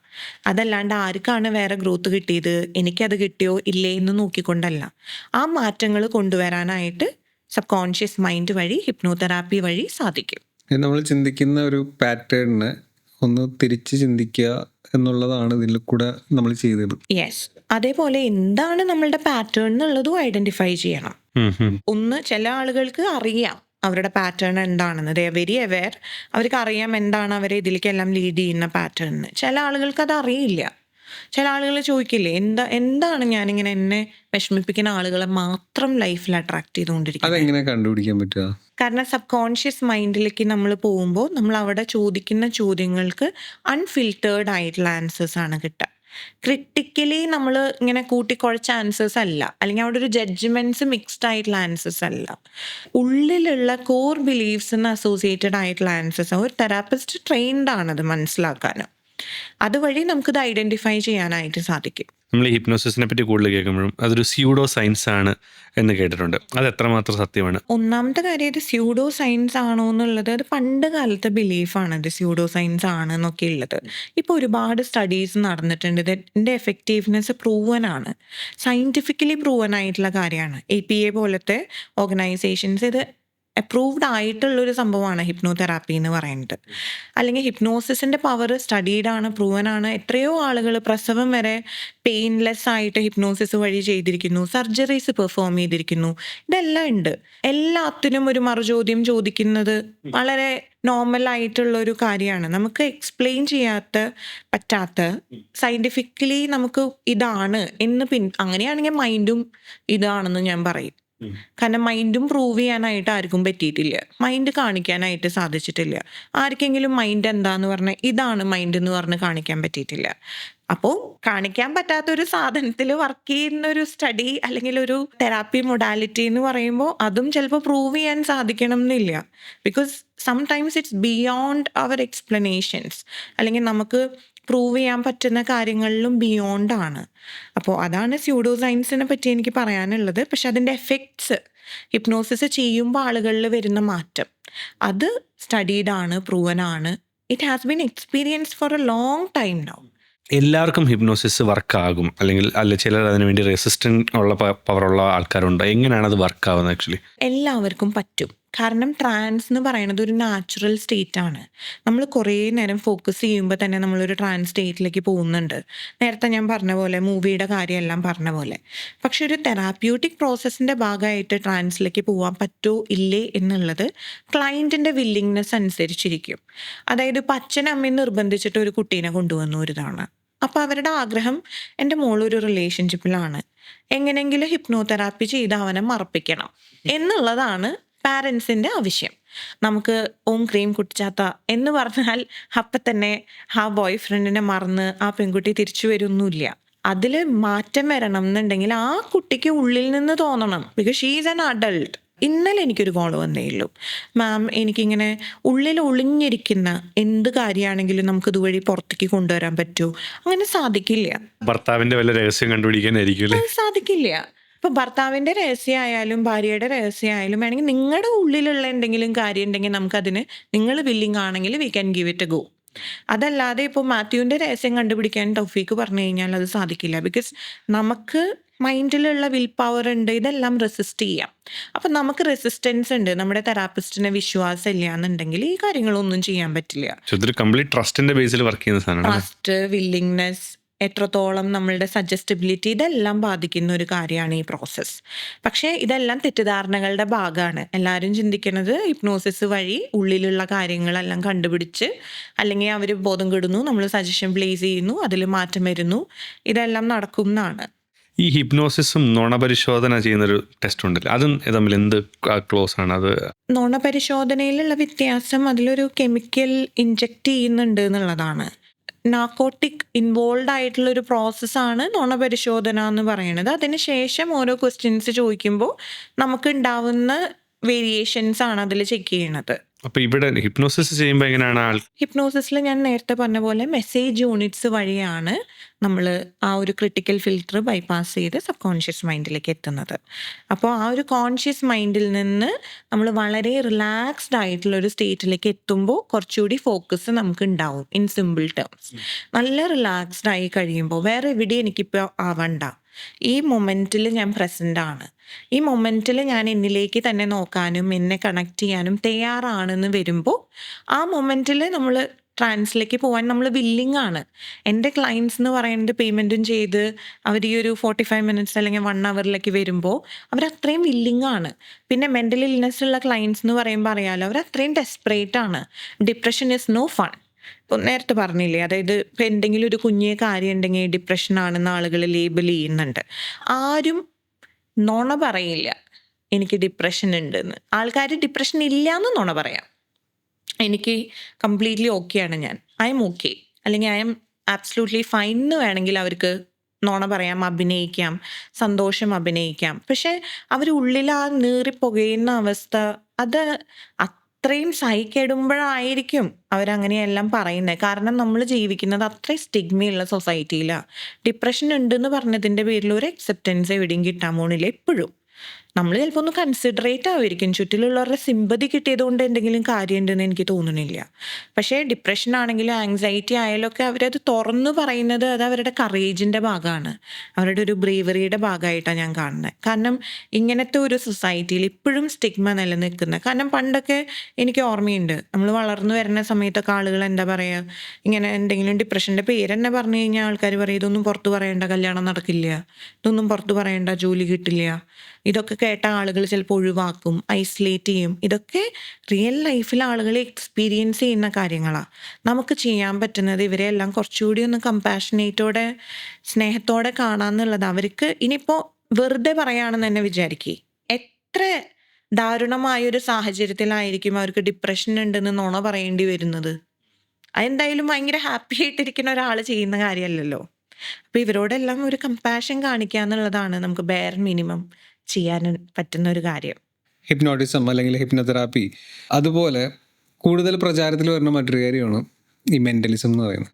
സ്പോട്ടിൽ, അതായത് ഒരു പബ്ലിക്കിലോ അല്ലെങ്കിൽ പെട്ടെന്ന് ഒരാളെ കണ്ട് ഒരു 5-10 മിനിറ്റ് കൊണ്ട് പെട്ടെന്ന് കുറച്ച് കാര്യങ്ങൾ പറയുന്നു, ഇങ്ങനെ ആക്കുന്നു, കംപ്ലീറ്റ്ലി പോകുന്നു. അങ്ങനെ ഒരുപാട് പരിപാടികൾ നമ്മൾ കാണാറുണ്ട്. ഹിപ്നോതെറാപ്പിയും മെന്റലിസവും തമ്മിലുള്ളൊരു കണക്ഷനോ അല്ലെങ്കിൽ അത് തമ്മിലുള്ള ഡിഫറൻസോ എന്തായിരിക്കും? മൈൻഡ് റിലേറ്റഡ് ആയിട്ടുള്ള കാര്യങ്ങളാണെന്നുള്ളതാണ് അതിലത്തെ ഏറ്റവും വലിയ കണക്ഷൻ. സബ് കോൺഷ്യസ് മൈൻഡിന് പണ്ടത്തെ കൺകെട്ട് വിദ്യ എന്നൊക്കെ പറയണ പോലെയാണ് മെന്റലിസം പല കാര്യങ്ങളിലും. സ്റ്റേജ് ഹിപ്നോസിസ് അല്ലെങ്കിൽ ആ ഒരു മൊമെന്റിലാണ് അത് ചെയ്യുന്നത്. Hypno therapy is all about healing. ഇപ്പോൾ മെന്റലിസത്തിലാണെങ്കിലും നമുക്കെല്ലാവർക്കും ഒരു ഇൻറ്റ്യൂട്ടീവ് പവറൊക്കെ ഉണ്ട്. മെന്റലിസത്തിൽ അവരത് വളരെയധികം പ്രാക്ടീസ് ചെയ്യുന്നുണ്ട്. പ്രാക്ടീസ് ചെയ്താണ് അതൊരു വലിയ കേപ്പബിലിറ്റിയിലേക്ക് അവരെത്തുന്നത്. ഒരു മസിൽ ഡെവലപ്പ് ചെയ്തെടുക്കുന്ന പോലെ പ്രാക്ടീസ് ചെയ്യും തോറും ആ സ്കില്ല് കൂട്ടിക്കൊണ്ടുവരാനായിട്ട് സാധിക്കും. ഇപ്പോൾ ഇവിടെ ഒരു കോയിൻ ഇട്ടു, ഞാനിങ്ങനെ കൈവച്ച് അത് പറന്ന് എൻ്റെ കയ്യിലേക്ക് വന്നു എന്നുള്ളതാണെങ്കിലും ആദ്യത്തെ വട്ടം ചെയ്യുമ്പോൾ തന്നെ ചിലപ്പോൾ സാധിക്കണം എന്നില്ല. ബട്ട് വിത്ത് ടൈം അത് പ്രാക്ടീസ് ചെയ്ത് കഴിയുമ്പോൾ അതിലേക്ക് അച്ചീവ് ചെയ്യാൻ സാധിക്കാം. ഹിപ്നോതെറാപ്പിയുടെ 2 സൈഡ് ഞാൻ പറയാം. ഇപ്പം സാധാരണ ഒരു ക്ലിനിക്കൽ ഹിപ്നോതെറാപ്പി ഉണ്ട്, ഇപ്പോൾ സ്പിരിച്വൽ സൈഡിലും അങ്ങനെ ഒരു സാധനം ഉണ്ട്. ഇത് തമ്മിലുള്ള ഡിഫറൻസ് എങ്ങനെയാണ്? ക്ലിനിക്കൽ ഹിപ്നോതെറാപ്പിയിൽ നമ്മൾ കൂടുതൽ ഇൻറ്റൻറ്റ് ചെയ്യുന്നത് എന്താ, നമ്മൾ ബിഹേവിയേഴ്സിൽ അല്ലെങ്കിൽ ഇപ്പോൾ ആങ്സൈറ്റി ഉണ്ട്, ആങ്സൈറ്റി എങ്ങനെയാണ് മാനേജ് ചെയ്യുക എന്നുള്ളത്. അതിലിപ്പോൾ നമ്മൾ അതിൻ്റെ കോറ് ഇപ്പം നമ്മൾ നേരത്തെ പറഞ്ഞ പോലെ അത് എവിടെ നിന്നാണ് സ്റ്റാർട്ട് ചെയ്തത്, ചൈൽഡ്ഹുഡിൽ നിന്നാണോ, എന്തെങ്കിലും എക്സ്പീരിയൻസസ് കാരണമാണോ എന്നൊക്കെ നമ്മൾ നോക്കണം. ഇപ്പോൾ ഒരു എക്സാമ്പിൾ പറയുകയാണെങ്കിൽ ചില സമയത്ത് ക്ലയൻസ് വരും, അവർക്ക് പേടിയാണ്. ഒരു ക്ലയൻറ്റിനെ സംബന്ധിച്ചിടത്തോളം അതിന് പേടിയായിരുന്നു ഉള്ളി. റീസൺ എന്താണെന്നുള്ളത് അറിയില്ല. അപ്പോൾ റീസൺ എന്താണെന്ന് അറിയാതെ അങ്ങനത്തെ ക്ലയൻസ് വരുമ്പോൾ, അല്ലെങ്കിൽ വെള്ളം പേടി പക്ഷെ ഇന്ന് വരെ മുങ്ങിയിട്ടില്ല, അങ്ങനെ ഒരു കേസ് വന്നിട്ടുണ്ടായിരുന്നു. ഇതുവരെ വെള്ളത്തിൽ പോവേ അല്ലെങ്കിൽ വെള്ളത്തിൽ എന്തെങ്കിലും അപകടം സംഭവിക്കുകയോ ചെയ്തിട്ടില്ല. പക്ഷെ വെള്ളമുള്ള സാഹചര്യങ്ങൾ കണ്ടാൽ ആള് പാനിക്കാവും. അപ്പം അങ്ങനെയുള്ള സമയത്ത് നമ്മൾ പാസ്റ്റ് ലൈഫ് എന്ന് പറയുന്ന പാസ്റ്റ് ലൈഫ് സെഷൻ അല്ലെങ്കിൽ റിഗ്രഷൻ സെഷൻ ചെയ്യുന്ന സമയത്ത് ഒരു പക്ഷേ അവർ ചിലപ്പോൾ ഒരു ആൻസിസ്ട്രൽ ലൈഫിലേക്കായിരിക്കും പോവുക. സ്പിരിച്വൽ ഹിപ്നോസിസ് എന്താണെന്ന് പറയാനാണ് ഞാൻ ഈ എക്സാമ്പിൾ പറഞ്ഞേ. അതായത് സ്പിരിച്വൽ ഹിപ്നോസിസിൽ നമ്മൾ കൂടുതലും സയൻറ്റിഫിക്കലി നമുക്ക് പ്രൂവ് ചെയ്യാൻ പറ്റാത്ത ബിയോണ്ടിലുള്ള കാര്യങ്ങളായിരിക്കും നമ്മൾ കൂടുതൽ എക്സ്പ്ലോർ ചെയ്യണേ. സ്പിരിച്വൽ മീനിങ് ആണ് നമുക്കതിൽ കൊടുക്കാൻ പറ്റുള്ളൂ. അത് നമുക്കൊരിക്കലും നമ്മുടെ ഹ്യൂമൻ ഒരു ലോജിക്കൽ രീതിയിൽ ചിലപ്പോൾ എക്സ്പ്ലെയിൻ ചെയ്യാൻ പറ്റുന്ന കാര്യങ്ങളാവണം എന്നില്ല. ഈ പറഞ്ഞ പോലെ വെള്ളം പേടി, പക്ഷേ റീസൺ ഈ ലൈഫ് ടൈമിലത്തെ അല്ല. ഈ ലൈഫ് ടൈമിൽ അങ്ങനെ ഒരു സംഭവം എക്സ്പീരിയൻസ് ചെയ്തിട്ടില്ല. അപ്പം എൻ്റെ അടുത്ത് വന്ന ഈ ക്ലയൻറ്റിന് നമ്മൾ സെഷൻ ചെയ്ത് കഴിഞ്ഞപ്പോൾ നമ്മൾ ആ ക്ലയൻറ്റ് പാസ്റ്റ് ലൈഫിലേക്ക് പോയി കഴിഞ്ഞപ്പോൾ ഒരു ആൻസിസ്ട്രൽ ലൈഫാണ് വന്നത്. അതായത് പുള്ളിയുടെ ഒരു ഗ്രേറ്റ് ഗ്രാൻഡ് ഫാദർ വാറിൻ്റെ ടൈമിൽ വെള്ളത്തിൽ ഡ്രൗൺ ചെയ്തിട്ടുണ്ട്, മുങ്ങി മരിച്ചിട്ടുണ്ട്. അപ്പം ആ ഒരു എക്സ്പീരിയൻസ് ശരിക്കും നമ്മൾ പറയും അൺകോൺഷ്യസ്ലി അല്ലെങ്കിൽ സബ് കോൺഷ്യസ്ലി അൺഡെഡ് ആയിട്ടിരിക്കുകയാണെന്ന്. ആ ലൈഫ് പ്രോപ്പർലി ഡെത്ത് രജിസ്റ്റർ ചെയ്യാതെ അത് സബ് കോൺഷ്യസ്ലി എടുക്കുകയാണെന്ന് പറയും. ആ വ്യക്തി മരിച്ചുപോയി, 2 തലമുറ ബാക്കിലാണ് സംഭവിച്ചത്. ഈ ഒരു അപകടം പുള്ളിക്കാരൻ എക്സ്പീരിയൻസ് ചെയ്ത് തിരിച്ച് ജീവിച്ച് വന്ന വ്യക്തിയുടെ കുട്ടിയാണ് അല്ലെങ്കിൽ അതിൻ്റെ ഒരു തലമുറയാണ് എന്നുണ്ടെങ്കിൽ, അങ്ങനെ ഒരു ആളിൻ്റെ കയ്യിൽ നിന്ന് അടുത്തൊരു ജനറേഷനിലോട്ട് അത് വരാൻ എങ്ങനെയായിരിക്കും വരിക? ഡയറക്റ്റ് കണക്ഷൻ, ഫിസിക്കൽ കണക്ഷനോ അല്ലെങ്കിൽ മറ്റൊന്നും ഇല്ലാതെ. അതുകൊണ്ടാണ് നമ്മൾ പറയുന്നത് സോൾ ഇംപ്രിൻസ് അല്ലെങ്കിൽ കാർമിക് ഇംപ്രിൻസ്, അല്ലെങ്കിൽ ഇപ്പോൾ എപ്പിജെനറ്റിക്കലി നമ്മൾ ഇതെല്ലാം കാണുന്നുണ്ട്. ഇതുപോലെ trauma passing down through generations.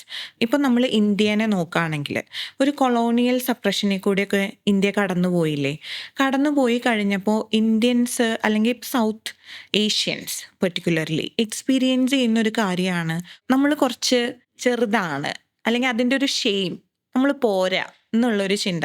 അവരിവിടെ വന്നിട്ട് നമ്മുടെ മലയാളം മാറ്റി ഇംഗ്ലീഷ് കൊണ്ടുവരാൻ നോക്കി, അവരുടെ കൾച്ചേഴ്സ് കൊണ്ടുവരാൻ നോക്കി, ഡ്രസ്സ് ചേഞ്ച് ചെയ്യാൻ നോക്കി, നമ്മൾ കഴിക്കുന്ന ഭക്ഷണം ചേഞ്ച് ചെയ്യാൻ നോക്കി. അപ്പോൾ നമ്മളായിരിക്കുക എന്നുള്ളത് ഒരു ഷെയിംഫുൾ കാര്യമായി മാറി. മനസ്സിലായോ? അപ്പോൾ അത് നമ്മൾ മരിച്ചാലും ജീവിച്ചാലും അതിൻ്റെ എക്സ്പ്രഷൻ നമ്മൾ എടുത്തു നോക്കിക്കഴിഞ്ഞാൽ ജനറേഷനിൽ കാണാൻ സാധിക്കും. അല്ലെങ്കിൽ ആ ഒരു കൊളോണിയൽ സംഭവത്തിലേക്ക് ആവാനുള്ള ടെൻഡൻസിയൊക്കെ നമുക്ക് എവിടുന്നാണ് വരുന്നത്? അതാണ് സുപ്പീരിയർ ആണെന്നുള്ള ഫീലിംഗ് എവിടുന്നാണ് വരുന്നത്?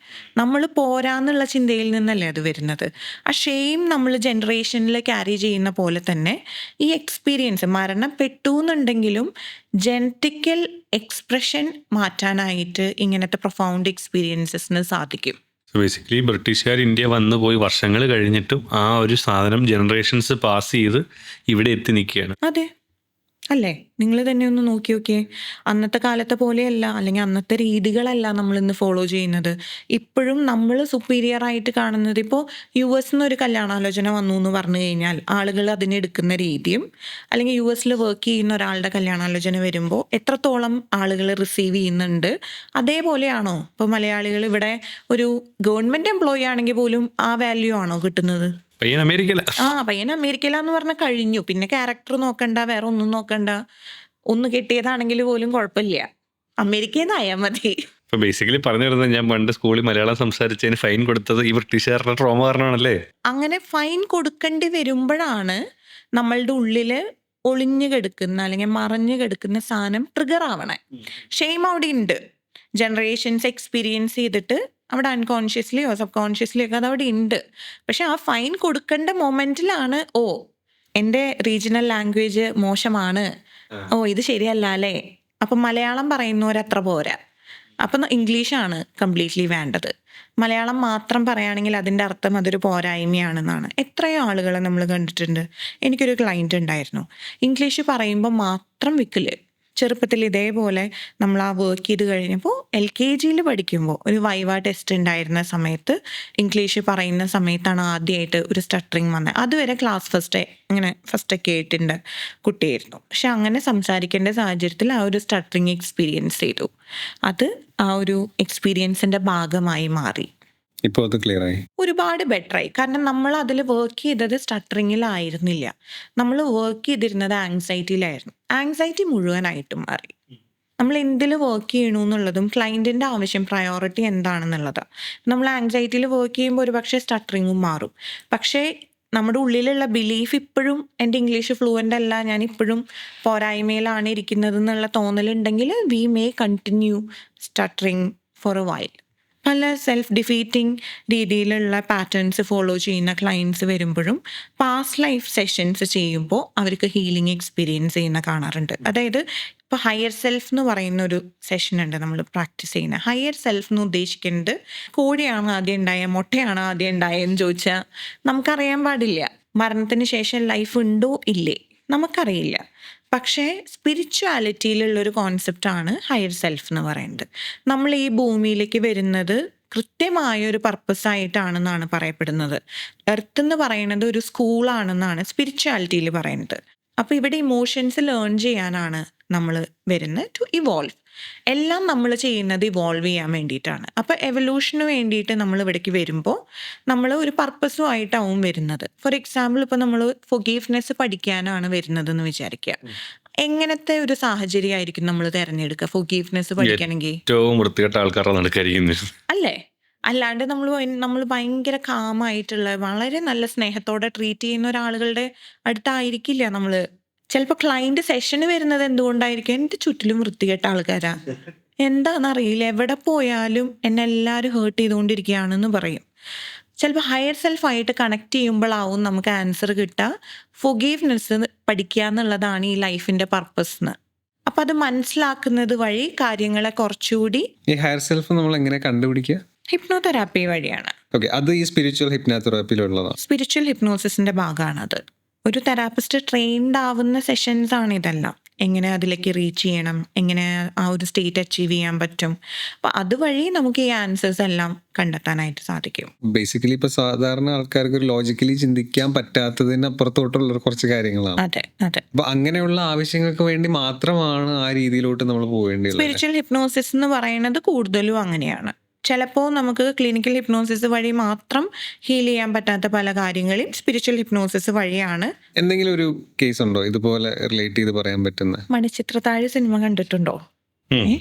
മണിച്ചിത്രത്താഴിൽ തന്നെ പല ആംഗിൾ കാണാൻ നമുക്ക് സാധിക്കും. ഇപ്പൊ ഡോക്ടർ സണ്ണിയുടെ വ്യൂ അല്ല ആ തിരുമേനിയുടെ വ്യൂ. തിരുമേനിയുടെ വ്യൂനെയാണ് സ്പിരിച്വൽ ഹിപ്നോസിസിന്റെ വ്യൂ എന്ന് പറയണത്. ഒഴിഞ്ഞു പോകുന്ന പറയുന്ന സാധനം. ഒഴിഞ്ഞു പോകുന്ന് പറയുമ്പോൾ അവിടെ ഒഴിഞ്ഞു പോവും. അതെ, ആ ഒരു ആംബിയൻസ് ഉണ്ടാക്കുമ്പോൾ അവിടെ ആ മാറ്റം സംഭവിക്കുന്നുണ്ട് ശോഭനയുടെ ക്യാരക്ടറിന്, അല്ലേ? ആ ശോഭനയുടെ ക്യാരക്ടറിന് പകരം നമ്മൾ ക്ലിനിക്കൽ ഹിപ്നോസിസ് മാത്രമാണ് കൊടുത്തുകൊണ്ടിരിക്കണേന്ന് വെച്ചാൽ അത്രയും പ്രൊഫൗണ്ടായ ഒരു ചേഞ്ച് ചിലപ്പോൾ അവിടെ അച്ചീവ് ചെയ്യാൻ സാധിച്ചു എന്ന് വരില്ല. അങ്ങനത്തെ കേസസിൽ ഒരു പക്ഷേ നമുക്ക് ആരും സഞ്ചരിക്കാത്ത വഴികൾ സഞ്ചരിക്കേണ്ടി വരും. അതാണ് അതിന്റെ വ്യത്യാസം. അതൊരു കേസ് സ്റ്റഡി ആയിട്ടോ അല്ലെങ്കിൽ റിസർച്ച് പേപ്പർ ആയിട്ടോ ഉപയോഗിക്കാം. അതെ, മണിച്ചിത്രത്താഴ് മണിച്ചിത്രത്താഴ് അങ്ങനെ കാണാം. അതാണ് സ്പിരിച്വൽ ഹിപ്നോസിസിന്റെ വഴി. പക്ഷേ ക്ലിനിക്കൽ ഹിപ്നോസിസ് വഴിയാണെങ്കിൽ ഇത് രണ്ടും മിക്സ് ചെയ്തിട്ടാണ് നമ്മൾ ഹിപ്നോതെറാപ്പിയിൽ ഉപയോഗിക്കുന്നത്. അല്ലാണ്ട് ഇത് സെപ്പറേറ്റ് അത് സെപ്പറേറ്റ് എന്നല്ല, രണ്ടും കൂടി വരണം.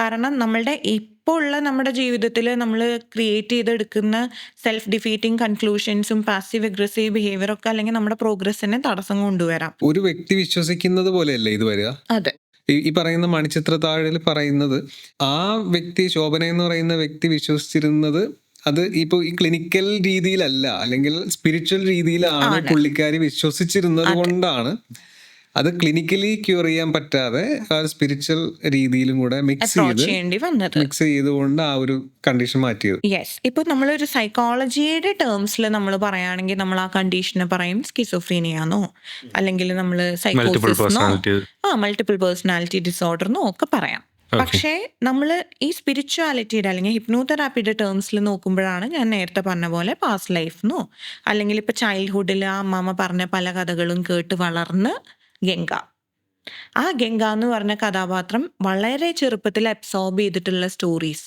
അതാണ് ഗംഗയുടെ സബ് കോൺഷ്യസ് മൈൻഡ് നിറഞ്ഞിരിക്കുന്ന വിശ്വാസങ്ങൾ. പിന്നെ തിരിച്ച് അങ്ങനെ ഒരു വീട്ടിലേക്ക് വന്നു കഴിയുമ്പോൾ ആ ഒരു റൂം ആരും തുറക്കാൻ പാടില്ല എന്ന് പറഞ്ഞ റൂം തുറന്നകത്ത് കയറുമ്പോഴാണ് അത് ട്രിഗർ ആവണുള്ളൂ. അതുവരെ നകുലന്റെ നല്ല ഭാര്യയായിട്ട് ജീവിച്ച വ്യക്തിയാണ് ഗംഗ. അതിനു മുമ്പ് സ്കൂളിൽ കോളേജിലെല്ലാം പഠിക്കുന്ന സമയത്ത് സിംറ്റംസ് ഉണ്ടായിരുന്നെങ്കിലും പൂജയും കാര്യങ്ങളൊക്കെ ചെയ്ത് കൽക്കത്തയിൽ പോയി ട്രീറ്റ്മെൻ്റ് ഒക്കെ എടുത്തപ്പോൾ അതിൽ നിന്ന് മാറ്റം വന്നിട്ടുണ്ട്. സോ പല സാഹചര്യങ്ങളിലും ട്രിഗേഴ്സ് വരുമ്പോഴാണ് ഇത് പുറത്തേക്ക് വരുന്നത്. ഇറ്റ് ഈസ് ദർ, പക്ഷേ ഒരു ട്രിഗറാണ് അതിനെ കംപ്ലീറ്റ് ഒരു ഫുൾ ഫ്ലെഡ്ജ് ഫോമിലേക്ക് കൊണ്ടുവരുന്നത്. അപ്പോൾ 2-3 രീതിയിൽ അതിനെ കാണാം.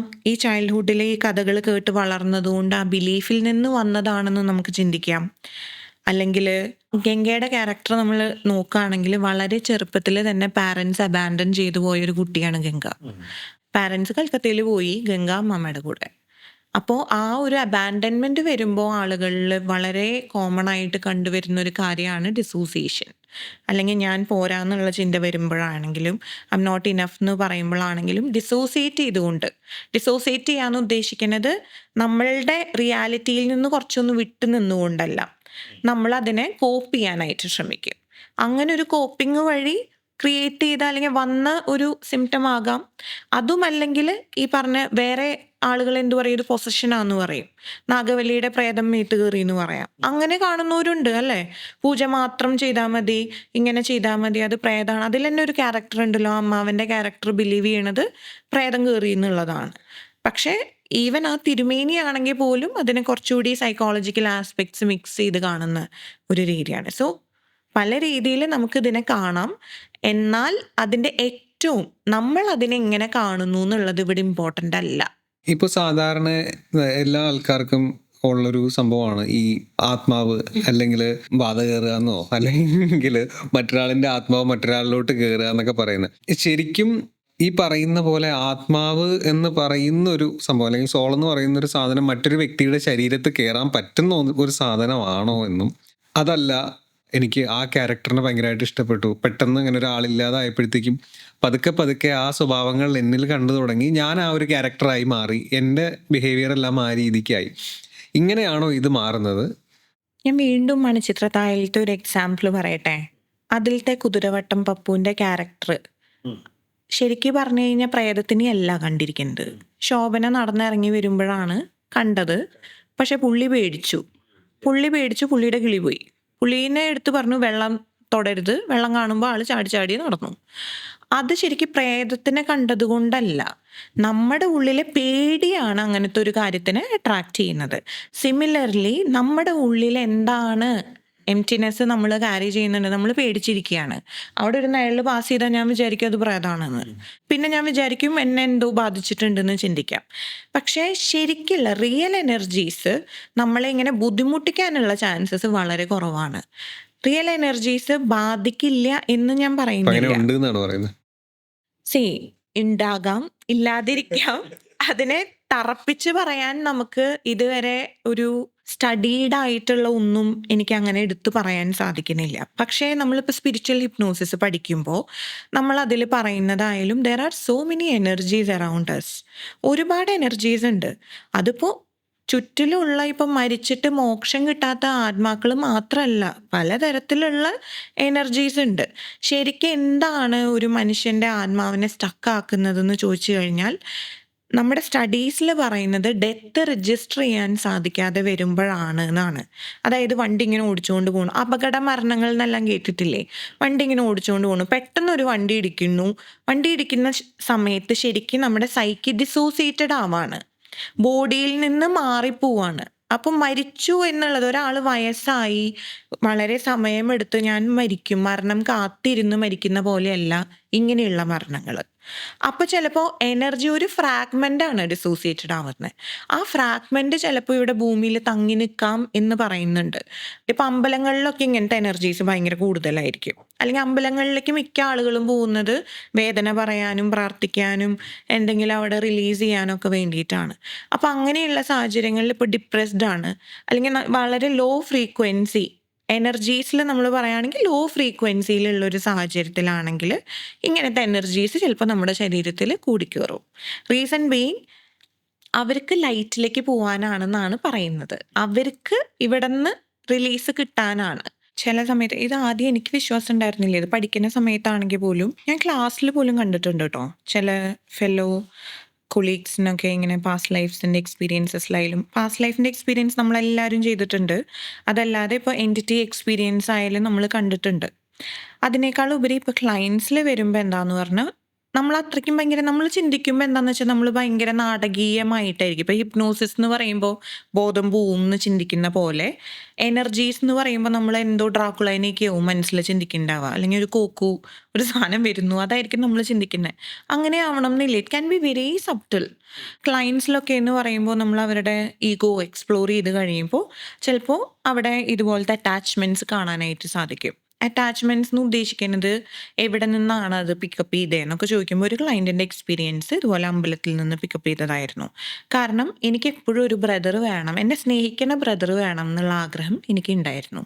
അപ്പോൾ അറ്റാച്ച്ഡ് ആയിട്ടുള്ള എൻറ്റിറ്റി എന്താ, അതേപോലത്തെ ഒരു വോയിഡുള്ള എംപ്റ്റിനെസ് ഉള്ള, അല്ലെങ്കിൽ ഒരു ബ്രദർ വേണം, അല്ലെങ്കിൽ നല്ലൊരു ബ്രദർ ആവണം, അല്ലെങ്കിൽ ഒരു ഒറ്റപ്പെടലുള്ള ഒരു എനർജി ആയിരിക്കാം ചിലപ്പോൾ പിക്കപ്പ് ചെയ്യുന്നത്. അപ്പം നമ്മുടെ സ്പേസിലുള്ള, നമ്മുടെ ഉള്ളിലുള്ള ഒരു എംപ്റ്റി സ്പേസിലാണ് ഇത് വന്ന് അറ്റാച്ച്ഡ് ആവുന്നത്. ഒരു പക്ഷേ അത് റിലീസ് ആവാൻ വേണ്ടിയിട്ട് ആകാം. കാരണം എനർജീസിന് ഇപ്പോൾ ഹിപ്നോതെറാപ്പിക്ക് ക്ലയൻറ്റ് വരും എന്നുള്ളതാണെങ്കിൽ പോലും അവർക്ക് സെൻസ് ചെയ്യാൻ പറ്റും എന്നുള്ളതാണ് പറയുന്നത്. ത്രൂ ഹിപ്നോസിസ് നമുക്കിത് റിലീസ് ചെയ്യാനായിട്ട് സാധിക്കും. അപ്പോൾ അവർക്കത് സെൻസ് ചെയ്യാൻ സാധിക്കുന്നത് കൊണ്ട് ഒരു പക്ഷേ ഇങ്ങനെ അറ്റാച്ച്ഡ് ആവാം എന്നുള്ളതുണ്ട്. പക്ഷേ അൾട്ടിമേറ്റ്ലി നമ്മൾ മനസ്സിലാക്കേണ്ട കാര്യം, it's not about the energies, it's about something that is inside us. നമ്മുടെ ഉള്ളിലെ പേടിയോ വോയിഡോ എംപ്റ്റിനെസ്സോ ഒക്കെയാണ് ഇതിനെ അട്രാക്ട് ചെയ്യുന്നത്. So basically you opened the door for that thing to come in. Yes, നിങ്ങൾ ഭയങ്കര ഹാപ്പിയാണ്, കോൺഫിഡൻ്റ് ആണ്, ലൈഫിൽ കണ്ടന്റ് ആണ്, you are on your move. ഒരിക്കലും ഇങ്ങനത്തെ ഇപ്പോൾ നമ്മൾ നരേന്ദ്രമോദിനെ ട്രാൻസിലേക്ക് എടുത്തു കഴിഞ്ഞാൽ ഒരു എനർജി അറ്റാച്ച്മെൻറ്റ്സ് ഉണ്ടാവാൻ ചാൻസ് ഇല്ല. ഒരു ബ്ലാക്ക് മാജിക്കും പുള്ളീനെ ബാധിക്കുന്നുണ്ടാവില്ല. അല്ലെങ്കിൽ പാകിസ്ഥാനിൽ ഇരുന്ന് പുള്ളിക്കെതിരെ കൂടോത്രം ചെയ്താൽ മതിയല്ലോ. അങ്ങനത്തെ ഒരു കാര്യങ്ങളും ഇവിടെ ആരെയും ബാധിക്കുന്നുണ്ടാവില്ല. But the moment you have a fear, then it's like a bullet that can pierce you. Yeah. അല്ലെങ്കിൽ ഇതൊന്നും ബാധിക്കില്ല. അതുകൊണ്ടാണ് പല റിലീജിയസ് സ്ക്രിപ്റ്റേഴ്സിലും പറയുന്നത് ദൈവത്തിനോട് പ്രാർത്ഥിക്കാൻ, സ്പിരിച്വലി അലൈൻഡ് ആവാൻ പറയുന്നത്. കാരണം പ്രാർത്ഥന അല്ലെങ്കിൽ സ്പിരിച്വൽ അലൈൻമെൻറ്റിൻ്റെ എല്ലാം ഫ്രീക്വൻസി എന്ന് പറയുന്നത് ഹൈ ആണ്. ദൈവം സ്നേഹമാകുന്നു എന്നാണ് പറയണത്. കളക്റ്റീവ് കോൺഷ്യസ്നെസ്സും ലവ് എന്നാണ് നമ്മളെപ്പോഴും പറയണത്. ആ ഒരു ഹയർ ഫ്രീക്വൻസിയിൽ സ്നേഹം ഉള്ളിലുണ്ടെങ്കിൽ, സ്നേഹത്തോടെ എന്ത് ചെയ്യുമ്പോഴും നമ്മളൊരു ഹയർ ഫ്രീക്വൻസിയിലാണ്. Nothing can affect you in that frequency. പക്ഷേ നിങ്ങൾ ഡിപ്രസ്ഡ് ആണ്, നിങ്ങൾ സെൽഫ് ഡൗട്ടിലാണ്, നിങ്ങൾ ഫിയറിലാണ് ഇരിക്കുന്നത്, എനിത്തിങ് ആൻഡ് എവറിത്തിങ്. നേരത്തെ ഞാൻ കുതിരവട്ടം പപ്പുവിൻ്റെ ക്യാരക്ടറിൻ്റെ കാര്യം പറഞ്ഞ പോലെ നമ്മളൊരു ഷാഡോ കണ്ടാൽ പോലും അതൊരു നാഗവല്ലിയാണെന്ന് നമ്മൾ പെർസീവ് ചെയ്ത് നാഗവല്ലീനെ നേരിട്ട് കണ്ട അതേ എഫക്ട്സ് നമ്മൾ റീക്രിയേറ്റ് ചെയ്യാം ലൈഫിൽ.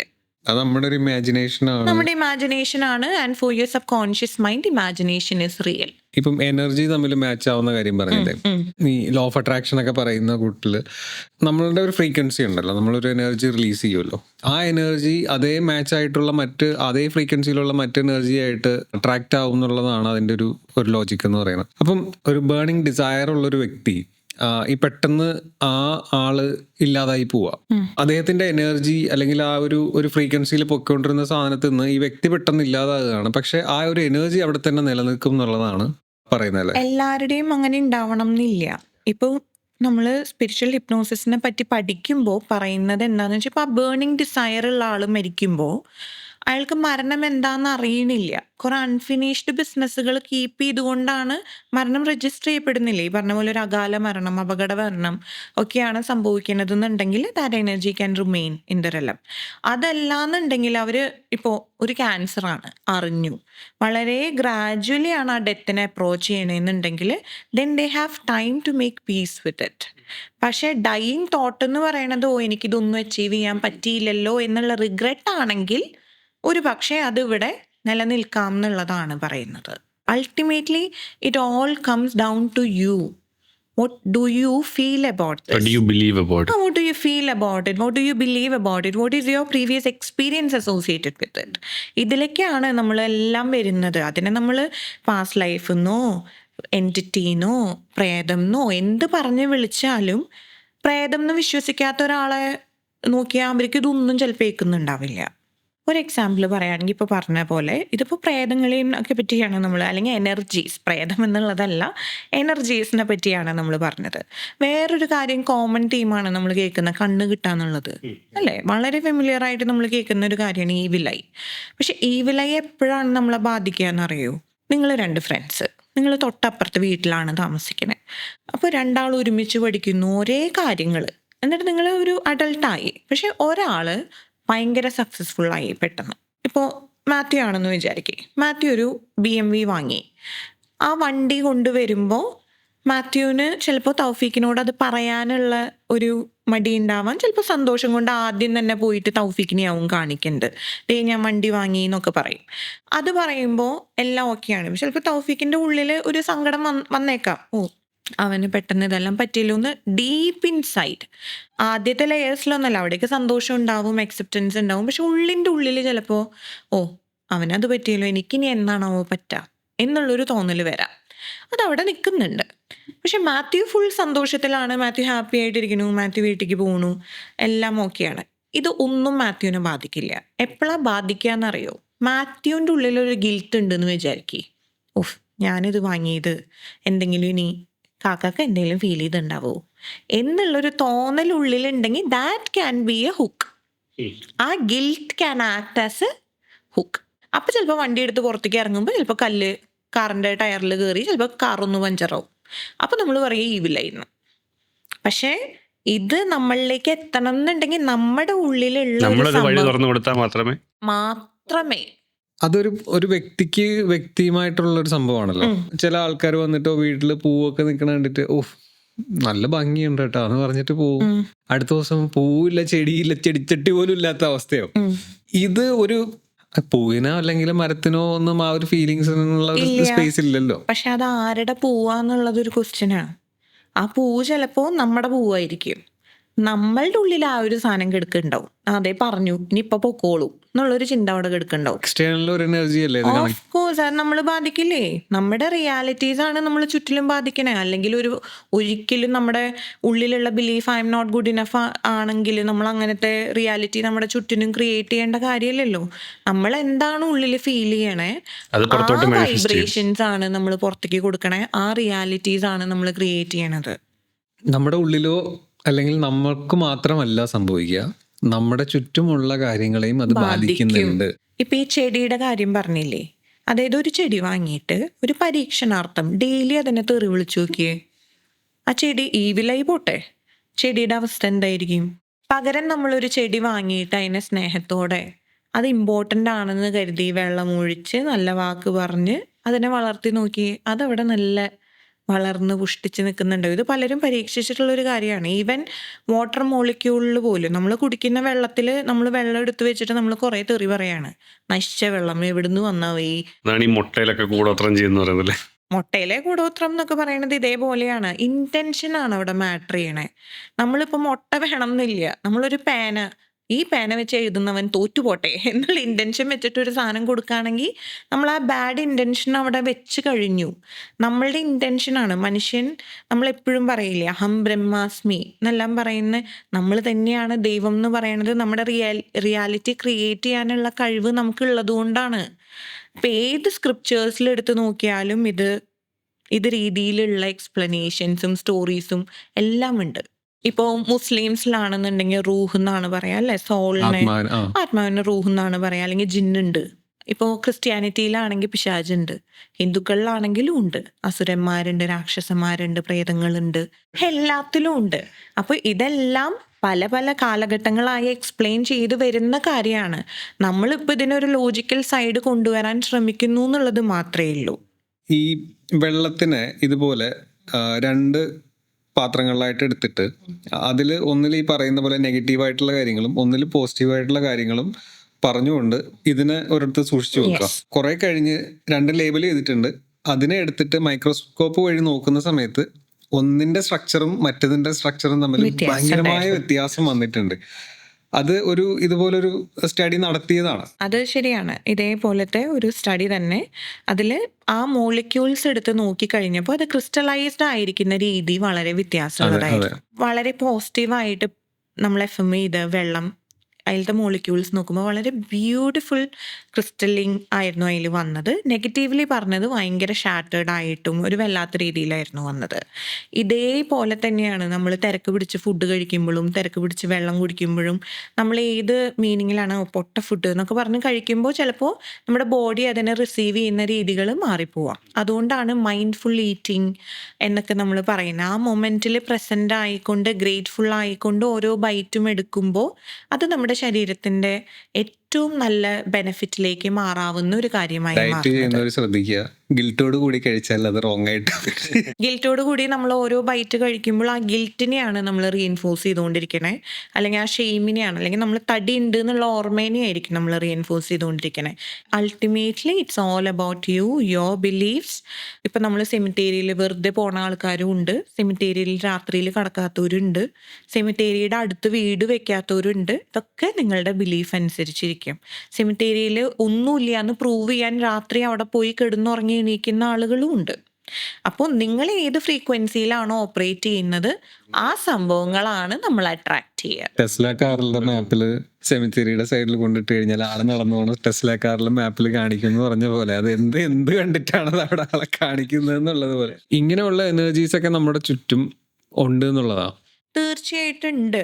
പക്ഷെ എന്ന് വിചാരിച്ചിട്ട് നമ്മൾ എല്ലാത്തിനും എനർജറ്റിക് പെർസ്പെക്റ്റീവിൽ നോക്കിക്കഴിഞ്ഞാൽ കോഴിക്കും എനർജി ഉണ്ട്, ഉറുമ്പിനും എനർജി ഉണ്ട്, കാളയ്ക്കും എനർജി ഉണ്ട്. ബീഫൊക്കെ തട്ടി വിടുമ്പോൾ നല്ല എനർജറ്റിക് ട്രാൻസാക്ഷൻസ് അങ്ങനെയാണെങ്കിൽ നടക്കണം എന്ന് വിചാരിച്ചിട്ട് ഏത് ടോം ഡിക്ക് ആൻഡ് ഹാരിയുടെ എനർജി ഇവിടെ ആടിപ്പാടി നടക്കണം എന്നില്ല. അതൊക്കെ കുറച്ചൊക്കെ നമ്മൾ ലോജിക്കലി നോക്കുക, കുറച്ചൊക്കെ മനസ്സിലാക്കുക. നമ്മുടെ ഉള്ളിലുള്ള എംപ്റ്റിനെസ്സും വോയിഡൊക്കെയാണ് ഇങ്ങനത്തെ കാര്യങ്ങളായിട്ട് റെസനേറ്റ് ചെയ്യുന്നത്, അല്ലെങ്കിൽ ഈ എക്സ്പീരിയൻസസിന് മീനിങ് കൊടുക്കുന്നത്. പിന്നെ വളരെ റയറായിട്ടാണ് ഞാൻ ഈ പറഞ്ഞ പോലെ പ്രോപ്പർ എനർജീസ് ആയിട്ടുള്ള അറ്റാച്ച്മെൻറ്റ്സ് കണ്ടിട്ടുള്ളൂ. കൂടുതൽ ഈ പറഞ്ഞ പോലെ പേടിച്ചിട്ട് അത് എനർജി ആയിട്ട് തോന്നുന്നു, അല്ലെങ്കിൽ ഇങ്ങനെ ഒരു കഥ കേട്ടു അത് എനർജി ആയിട്ട് തോന്നുന്നു, അല്ലെങ്കിൽ ഇപ്പോൾ നമ്മുടെ ഉള്ളിലൊരു ബിലീഫ് ഉണ്ട്. ഒരു ക്ലൈൻറ്റ് വന്നിട്ടുണ്ടായിരുന്നതാ, ആ ക്ലൈൻറ്റ് ഭയങ്കര റിലീജിയസ് ആയിരുന്നു ഒരു സമയത്ത്. ഓവറായിട്ടുള്ള റിലീജിയസ് സ്ക്രൂപ്ലോസിറ്റി കൊണ്ട് OCD പോലെ ആയി. ആ ദേഷ്യത്തിന് വീട്ടിലിരിക്കണ അങ്ങനെ അവരുടെ പൂജയുടെ സംഭവങ്ങളെല്ലാം പുള്ളി എടുത്തിട്ട് അങ്ങ് കളഞ്ഞു. അതിനുശേഷം ഇത് ഇത്തിരി കൂടിയ പോലെ. കാരണം എന്താന്ന് പറഞ്ഞാൽ അത് കളഞ്ഞെങ്കിലും കോൺഷ്യസ്ലി അത് ഉപേക്ഷിച്ചെങ്കിലും ഇത്രയും കാലങ്ങൾ കൊണ്ടുള്ളൊരു ബിലീഫിൽ നിന്നാണ് പെട്ടെന്ന് മാറി ചിന്തിച്ചേ. അപ്പോൾ അത് ഭയങ്കര ഒരു ഷോക്കായിട്ട് ബാധിച്ചിട്ടാണ് ഒരു ട്രിഗർ ഉണ്ടായത്. ഇതുപോലത്തെ കാര്യങ്ങളും വളരെ കോമൺ ആണ്. ഇതെല്ലാം സൈക്കോളജിക്കലാണ്, അല്ലാണ്ട് ആ എനർജി വന്ന് ഇവിടെ ബാധിച്ചതാവണം എന്നില്ല. പക്ഷേ ഏതെങ്കിലും ഒരു അമ്പലത്തിലത്തെ ആളോട് അത് ചോദിക്കണേന്ന് വെച്ചാൽ അവരെന്താവും പറയുക, ഇന്ന കാര്യം കൊണ്ടാണ് ഇത് ഉപേക്ഷിച്ചു, അതിൻ്റെ ദോഷം കിട്ടി എന്ന് വേണമെങ്കിൽ പറയാം. പല എക്സ്പ്ലനേഷൻസ് നമുക്ക് കൊണ്ടുവരാൻ പറ്റും. സൈക്കോളജിക്കലി നോക്കുകയാണെങ്കിൽ ആ ഫിയർ കൊണ്ട് നമ്മൾ പെർസീവ് ചെയ്തൊരു രീതിയായിട്ട് കാണാം. സ്പിരിച്വലി നോക്കുകയാണെങ്കിൽ ആ എനർജിയുടെ ഇൻഫ്ലുവൻസ് ആണ്, അല്ലെങ്കിൽ ആ ഒരു കോപം കിട്ടിയതാണെന്ന് പറയാം. But ultimately it comes down to you. What do you believe? അത് നമ്മുടെ CBIയുടെ ഒരു സിനിമയിൽ ഒരു പൂജാമുറിക്കകത്ത് ഒരു വ്യക്തി കിടന്നുറങ്ങുമ്പോൾ അടുത്ത ദിവസം നോക്കുമ്പോൾ അയാൾ ആ പുറകിലെ പശുത്തൊഴുത്തിൻ്റെ താഴെ പോയി കിടക്കും. ആളിന് ഓർമ്മയില്ല എന്താ സംഭവിച്ചതെന്ന്. ആള് ഭയങ്കര ധൈര്യത്തോടു കൂടി ആ റൂമിനകത്ത് ഞാൻ കിടക്കാം, അത് ചോദിക്കുന്നത് ഒരു വലിയ മന്ത്രവാദി പുള്ളിയോട് ചോദിക്കുകയാണ്. ധൈര്യത്തോടെ ഇതിനകത്ത് നിനക്ക് ഒരു രാത്രി കിടക്കാൻ പറ്റുമോ എന്ന് ചോദിക്കുക. ഞാൻ കിടക്കാമെന്ന് പുള്ളി പറയുന്നുണ്ടെങ്കിലും പുള്ളിയുടെ ഉള്ളിൽ ഇങ്ങനെ ഒരു വ്യക്തി ചോദിക്കുമ്പോൾ ഉള്ളിൽ ആർക്കായിരുന്നു ഒരു ഇതുണ്ടാവും. പക്ഷെ പുറമേ അതില്ല, കാണിക്കാൻ പറ്റില്ലല്ലോ. പക്ഷെ അതേ സ്ഥാനത്ത് ഒരു കുഞ്ഞിനെ ഒരു വയസ്സ് പോലും പ്രായമില്ലാത്തൊരു കുട്ടി അതിനകത്ത് കൊണ്ടിരുത്തി അടച്ച് വെച്ചിട്ട് കുറെ നേരം കഴിഞ്ഞ് തുറന്നു നോക്കുമ്പോൾ അത് ചുമ്മാ എടുത്ത് നടക്കുന്നുണ്ട്. പിന്നെ അതേപോലെ എവിടെ നിന്നാണ് ഇത് വരുന്നത് എന്നുള്ളതും ഉണ്ട്. ഇപ്പം ഞാൻ നേരത്തെ പറഞ്ഞ പോലെ അമ്പലത്തിലെ പൂജാരികളൊക്കെ സ്റ്റേൺ ചെയ്തൊരു കാര്യം പറയുമ്പോൾ, അല്ലെങ്കിൽ പള്ളിയിലച്ഛൻ നെറ്റിയിൽ കുരിശു വരച്ച് പ്രാർത്ഥിച്ചിട്ട് പറയാണ് ഇന്നത് ബാധിച്ചിട്ടുണ്ടെന്ന് പറയുമ്പോൾ ഒരു അതോറിറ്റിയാണ് അത് പറയണേ.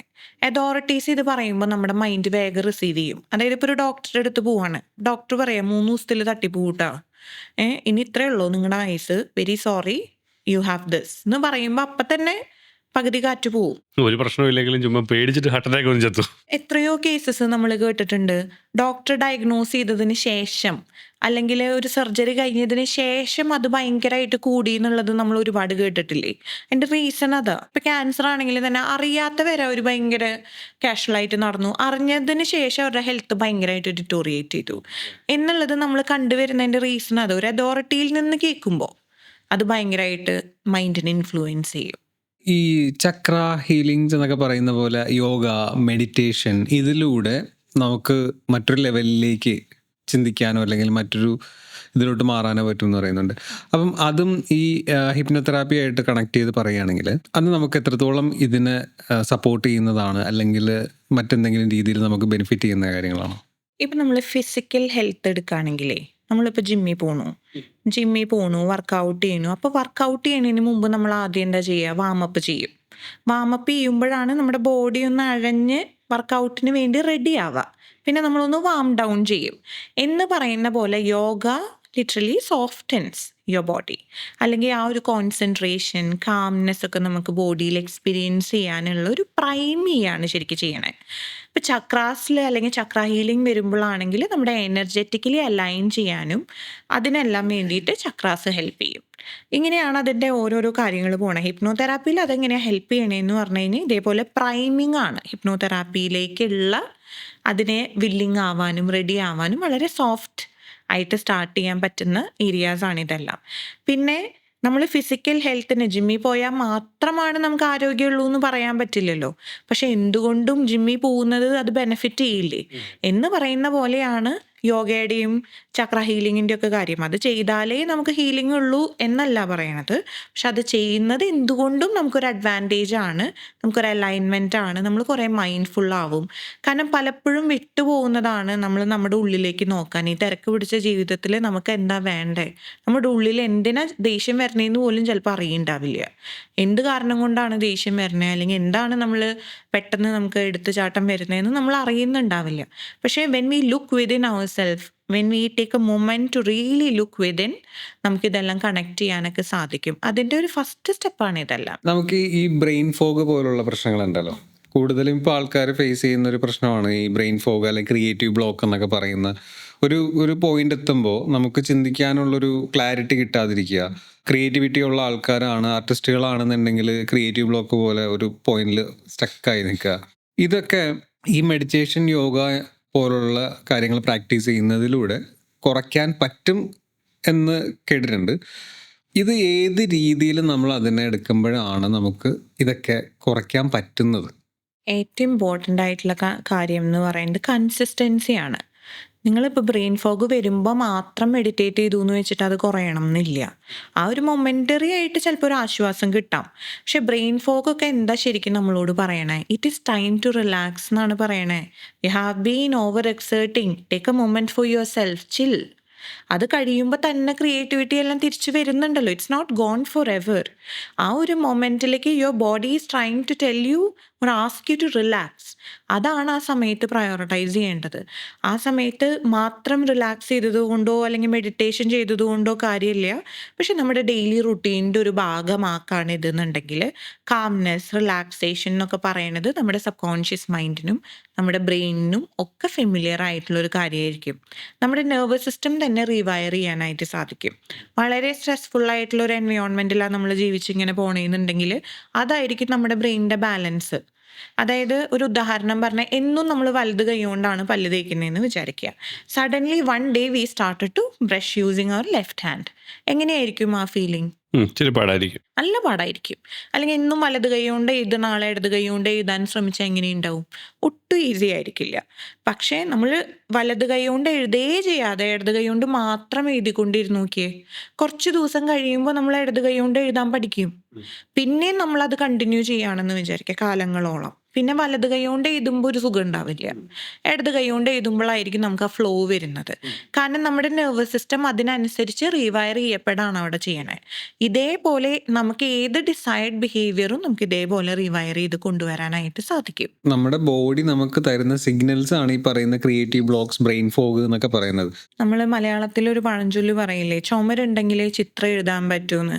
അപ്പം ചുമരുണ്ടാവണമെങ്കിൽ ഇടയ്ക്ക് നമ്മൾ ചുമരിന് പ്രാധാന്യം കൊടുക്കണം.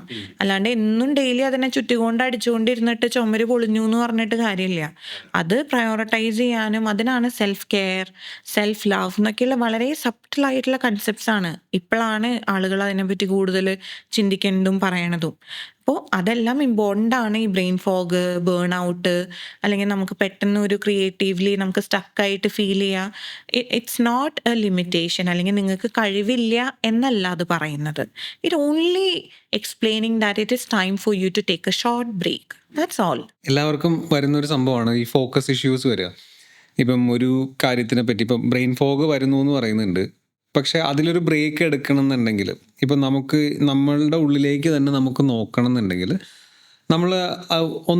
നമ്മളിലേക്ക് ഫോക്കസ് ചെയ്യേണ്ടതുണ്ട്. നമ്മളിലേക്ക് ഫോക്കസ് ചെയ്യുമ്പോൾ ആ ഒരു ഫോക്കസ് നമുക്ക് കിട്ടാതിരിക്കുക, പല ചിന്തകൾ അല്ലെങ്കിൽ പല കാര്യങ്ങൾ നമ്മുടെ ഉള്ളിലൂടെ ഇങ്ങനെ കടന്നു പൊയ്ക്കൊണ്ടിരിക്കും. അപ്പോൾ ഇതിലൂടെ നമുക്കൊരു ഫോക്കസ് കിട്ടുന്നത് വളരെ ബുദ്ധിമുട്ടാണ്. അതിന് എന്തെങ്കിലും രീതിയിൽ ഒരു സൊല്യൂഷനോ അല്ലെങ്കിൽ എന്തെങ്കിലും ഒരു പ്രാക്ടീസിലൂടെയോ അതിനെ കുറയ്ക്കാൻ, നമ്മുടെ ഫോക്കസ് ഇമ്പ്രൂവ് ചെയ്യാൻ എന്ത് ചെയ്യാൻ പറ്റും? നമുക്ക് പെട്ടെന്ന് ഒരു ദിവസം, ഇപ്പം ഞാൻ ഈ ലെഫ്റ്റ് ഹാൻഡ് വെച്ച് ബ്രഷ് ചെയ്യാൻ പറയുന്ന പോലെയാണ്, പെട്ടെന്ന് ഒരു ദിവസം വന്നിട്ട് നമ്മളിലേക്ക് തന്നെ ഭയങ്കര ഇൻട്രസ്റ്റ് കാണിച്ച് ഫോക്കസ് ചെയ്യാൻ നോക്കിക്കഴിഞ്ഞാൽ പറ്റണം എന്നില്ല. പക്ഷേ you have to prove yourself that you are consistent at it. കാരണം നിങ്ങൾ ഇമ്പോർട്ടൻ്റ് ആണെന്നുള്ളത് നിങ്ങളുടെ ഉള്ളിലുള്ള നിങ്ങളെ ബോധ്യപ്പെടുത്തണം. അല്ലാണ്ട് പെട്ടെന്ന് ഒരു ദിവസം വന്നിട്ട് ഓ ചക്കരക്കുട്ട ഞാനിവിടെ ഉണ്ട്, ടൈം ഹിയർ ഫോർ യു എന്ന് പറഞ്ഞു കഴിഞ്ഞാൽ ചിലപ്പോൾ നമ്മുടെ ഉള്ളിലുള്ള ഇന്നർ ചൈൽഡ് എന്ന് പറയുന്ന കൺസെപ്റ്റ്, അല്ലെങ്കിൽ നമ്മളെ ഫ്രാഗ്മെൻറ്റ്സ് എന്ന് വിളിക്കുന്ന ഭാഗം ചിലപ്പോൾ നമ്മളോട് പറയും പോയി പണി നോക്കാൻ. ഇന്നർ ചൈൽഡ് എന്ന് പറയുന്നത് എന്താണ് ഉദ്ദേശിക്കുന്നത്? ഇന്നർ ചൈൽഡ് എന്ന് ശരിക്കും നമ്മൾ ഉദ്ദേശിക്കുന്നത് നമ്മുടെ ഉള്ളിലുള്ള വൂണ്ടഡ് പാർട്സിനെയാണ്. അത് ചൈൽഡ്ഹുഡുമായിട്ട് ബന്ധപ്പെട്ടാണ്. ചൈൽഡ്ഹുഡായിട്ട് മാത്രം ബന്ധപ്പെടണം എന്നില്ല. ഇപ്പോൾ ഇന്നലെ ഒരു പ്രശ്നം ഉണ്ടായി, പെട്ടെന്ന് നമ്മൾ ഷോക്കായി പോയി, നമ്മുടെ മനസ്സ് വേദനിച്ചൊരു കാര്യം ഉണ്ടായി, അത് നമ്മളുടെ ഇന്നർ ചൈൽഡാണ് ഇന്ന് വെച്ച് നോക്കുമ്പോൾ. Because that part is younger to us for today. Okay. അപ്പോൾ ആ മൊമെന്റ്സിലെല്ലാം ഒരു ഡിസിൻറ്റഗ്രേഷൻ നടക്കുന്നുണ്ട്. ആ ഷോക്ക് വരുമ്പോൾ അല്ലെങ്കിൽ ഹേർട്ട് ആവുമ്പോൾ ആ പാർട്ടിനെയാണ് നമ്മൾ ഫ്രാഗ്മെന്റ്സ് എന്ന് പറയുന്നത്. ഇപ്പോൾ ഇവിടെ ഫോക്കസ് എന്ന് പറഞ്ഞു. ഇപ്പോൾ ഫോക്കസ് ആണെങ്കിലും പെട്ടെന്ന് ഒരു ദിവസം ഉണ്ടാകേണ്ട കാര്യമാവണം എന്നില്ല നമ്മളിലേക്ക് തന്നെ നോക്കുമ്പോൾ. പക്ഷേ നമ്മൾ കൺസിസ്റ്റൻ്റ്ലി പല തോട്ട്സ് വരുന്നുണ്ടെങ്കിൽ അതിൻ്റെ അർത്ഥം എന്താ, അതിൻ്റെ അണ്ടർലൈങ്ങിലുള്ള കാര്യം എന്താ പറയുന്നത്, നമ്മളിലേക്ക് തന്നെ നോക്കാൻ നമുക്ക് അത്രയ്ക്കും വലിയ ഇൻട്രസ്റ്റ് ഇല്ല. പക്ഷെ ആ സമയത്ത് ചിലപ്പോൾ നമ്മൾ വളരെ ഇൻട്രസ്റ്റ് ഉള്ളൊരു മൂവിയാണ് കാണണമെങ്കിലോ ഭയങ്കര ഫോക്കസ് ആയിരിക്കും. ഫ്രണ്ട്സിൻ്റെ കൂടെ 2 പെഗ് അടിക്കാനാണ് പോകണമെങ്കിലോ ഭയങ്കര ഫോക്കസ് അല്ലേ. ഗേൾ ഫ്രണ്ടിനോട് ഫോണിൽ സംസാരിക്കുകയാണ്, പറയുന്ന ഓരോ വാക്കും മനസ്സിൽ പതിഞ്ഞു. 5 വർഷം കഴിഞ്ഞ് ചോദിച്ചാലും അന്ന് നീ എന്നോട് ഇങ്ങനെ പറഞ്ഞില്ലേ. പകരം നമ്മൾ തനിയെ ഇരുന്ന് മെഡിറ്റേറ്റ് ചെയ്യാൻ നോക്കുമ്പോൾ ഫോക്കസ് ഇല്ല. Because it's not familiar for us. വേറൊരു കാര്യം ഞാൻ നേരത്തെ പറഞ്ഞ പോലെ കെമിക്കൽസിൻ്റെ വൈറ്റമിൻ ഡി നമുക്ക് കുറവാണോ, അല്ലെങ്കിൽ വൈറ്റമിൻ B12 നമുക്ക് കുറവാണോ. ഈ വൈറ്റമിൻ ഡിയും വൈറ്റമിൻ B12ഉം എങ്ങനെയാണ് ഇത് സാധാരണ മെന്റൽ മാത്രമല്ല ഹെൽത്തുമായിട്ട് ഒരുപാട് അസോസിയേറ്റ് ചെയ്തിരിക്കുന്നത്? വൈറ്റമിൻസ് ഉണ്ട് നമ്മുടെ മെൻ്റൽ ഹെൽത്തായിട്ട് അസോസിയേറ്റ് ചെയ്യുന്നത്. കാരണം ഇപ്പോൾ വൈറ്റമിൻ ഡി കുറവാണെങ്കിൽ നമുക്ക് ഭയങ്കര മൂഡ് സ്വിങ്സും, ശരീരമാകെ വേദന, മുടി കൊഴിച്ചിൽ വരാം, ഡിപ്രഷൻ്റെ സിംറ്റംസ് ഒക്കെ കണ്ടുവരാറുണ്ട്. പക്ഷെ പലരും ഇത് വൈറ്റമിൻ ഡി കുറവ് കൊണ്ടാണ് എക്സ്പീരിയൻസ് ചെയ്യണേന്ന് ഒരുപക്ഷെ അറിയണം എന്നില്ല. അത് നമ്മൾ ചെക്ക് ചെയ്യുമ്പോഴായിരിക്കും വൈറ്റമിൻ ഡി ചിലപ്പോൾ വളരെ ലോ ആയിരിക്കും. വൈറ്റമിൻ ഡി എപ്പോഴും ഒരു ആവറേജിൻ്റെ മുകളിൽ ഉണ്ടാവേണ്ടതാണ്. പക്ഷെ വൈറ്റമിൻ ഡി വളരെ കൂടി കഴിഞ്ഞാലും സൈക്കോസിസിൻ്റെ സിംറ്റംസ് കാണാറുണ്ട്. 100 അബവ് പോയി കഴിഞ്ഞാൽ സൈക്കോസിസിൻ്റെ സിംറ്റംസ് വരും. B12 ആണെങ്കിൽ നമ്മുടെ കൊഹിനിഷനെ സപ്പോർട്ട് ചെയ്യുന്ന ഒരു വൈറ്റമിൻ ആണ് വൈറ്റമിൻ B12. അപ്പോൾ നമ്മളുടെ ഈ പറയുന്ന ഫോക്കസ്, നമുക്ക് എത്രത്തോളം അതിൽ കോൺസെൻട്രേറ്റ് ചെയ്യാൻ പറ്റും, അല്ലെങ്കിൽ എത്ര നമുക്ക് അതിൽ ചിന്തിക്കാനുള്ള കാര്യങ്ങളെല്ലാം ഹെൽപ്പ് ചെയ്യുന്ന ഒരു വൈറ്റമിൻ ആണ് vitamin B12. It's also linked വിത്ത് നമ്മുടെ മൂഡ്, അങ്ങനത്തെ കാര്യങ്ങളായിട്ട് ലിങ്ക് ചെയ്തിട്ടുള്ള ഒരു വൈറ്റമിൻ ആണ്. ഇതെല്ലാം വളരെ ഇമ്പോർട്ടൻ്റ് ആയിട്ടുള്ള വൈറ്റമിൻസ് ആണ്. അപ്പോൾ ഇതിൻ്റെയൊക്കെ ആബ്സെൻസിലും നമുക്ക് ഈ പറയുന്ന സിംറ്റംസ് വരാം. പിന്നെ ADHD പോലെയുള്ള കണ്ടീഷൻസ് ആണെങ്കിലും നമുക്ക് ഫോക്കസ് ചെയ്യാനുള്ള ബുദ്ധിമുട്ടുകൾ പലപ്പോഴും കണ്ടുവരാറുണ്ട്. പക്ഷേ എപ്പോഴും നമ്മൾ കൺസിസ്റ്റൻസിയിൽ ഒരു കാര്യം ചെയ്യാൻ ശ്രമിക്കുമ്പോൾ നമുക്കതിൽ ഇമ്പ്രൂവ്മെൻറ്റ്സ് കൊണ്ടുവരാനായിട്ട് പറ്റും. അപ്പോൾ ഫോക്കസ് ഇമ്പ്രൂവ് ചെയ്യാനായിട്ട് കൺസിസ്റ്റൻസി ആണ് മെയിൻ കീ.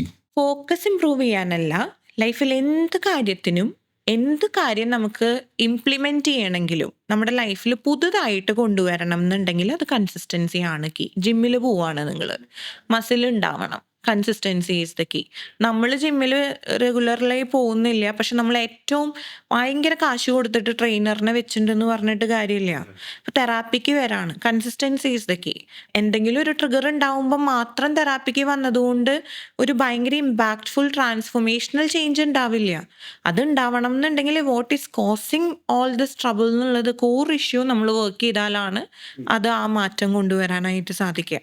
സോ കൺസിസ്റ്റൻസി ഏതൊരു ഏരിയയിൽ എടുത്താലും വളരെ ഇമ്പോർട്ടൻ്റ് ആയിട്ടുള്ള കാര്യമാണ്. നമ്മളൊരു കാര്യം കൺസിസ്റ്റന്റ് ആയിട്ട് ചെയ്തുകൊണ്ടിരിക്കുന്നത് എപ്പോഴും നമുക്ക് തുടക്കത്തിൽ ചിലപ്പോൾ ഭയങ്കര ഇൻട്രസ്റ്റ് ഉള്ള ഒരു കാര്യമായിരിക്കും. ഫോർ എക്സാമ്പിൾ ജിമ്മിന്റെ കാര്യം തന്നെ എടുക്കാം. ജിമ്മിൽ നമ്മളൊരു പ്രത്യേക ഒരു മോട്ടിവേഷനിലായിരിക്കും പോവുക. ആ ഒരു കൺസിസ്റ്റൻസി നമ്മൾ കീപ്പ് ചെയ്യാൻ എപ്പോഴും ശ്രമിക്കാറുണ്ട്. പക്ഷെ ഒരു തുടക്കത്തിൽ കുറച്ച് കഴിയുമ്പോഴത്തേക്കും നമുക്ക് ആ ഒരു കൺസിസ്റ്റൻസി ബ്രേക്ക് ആവുന്നൊരു പോയിന്റ് എത്തും.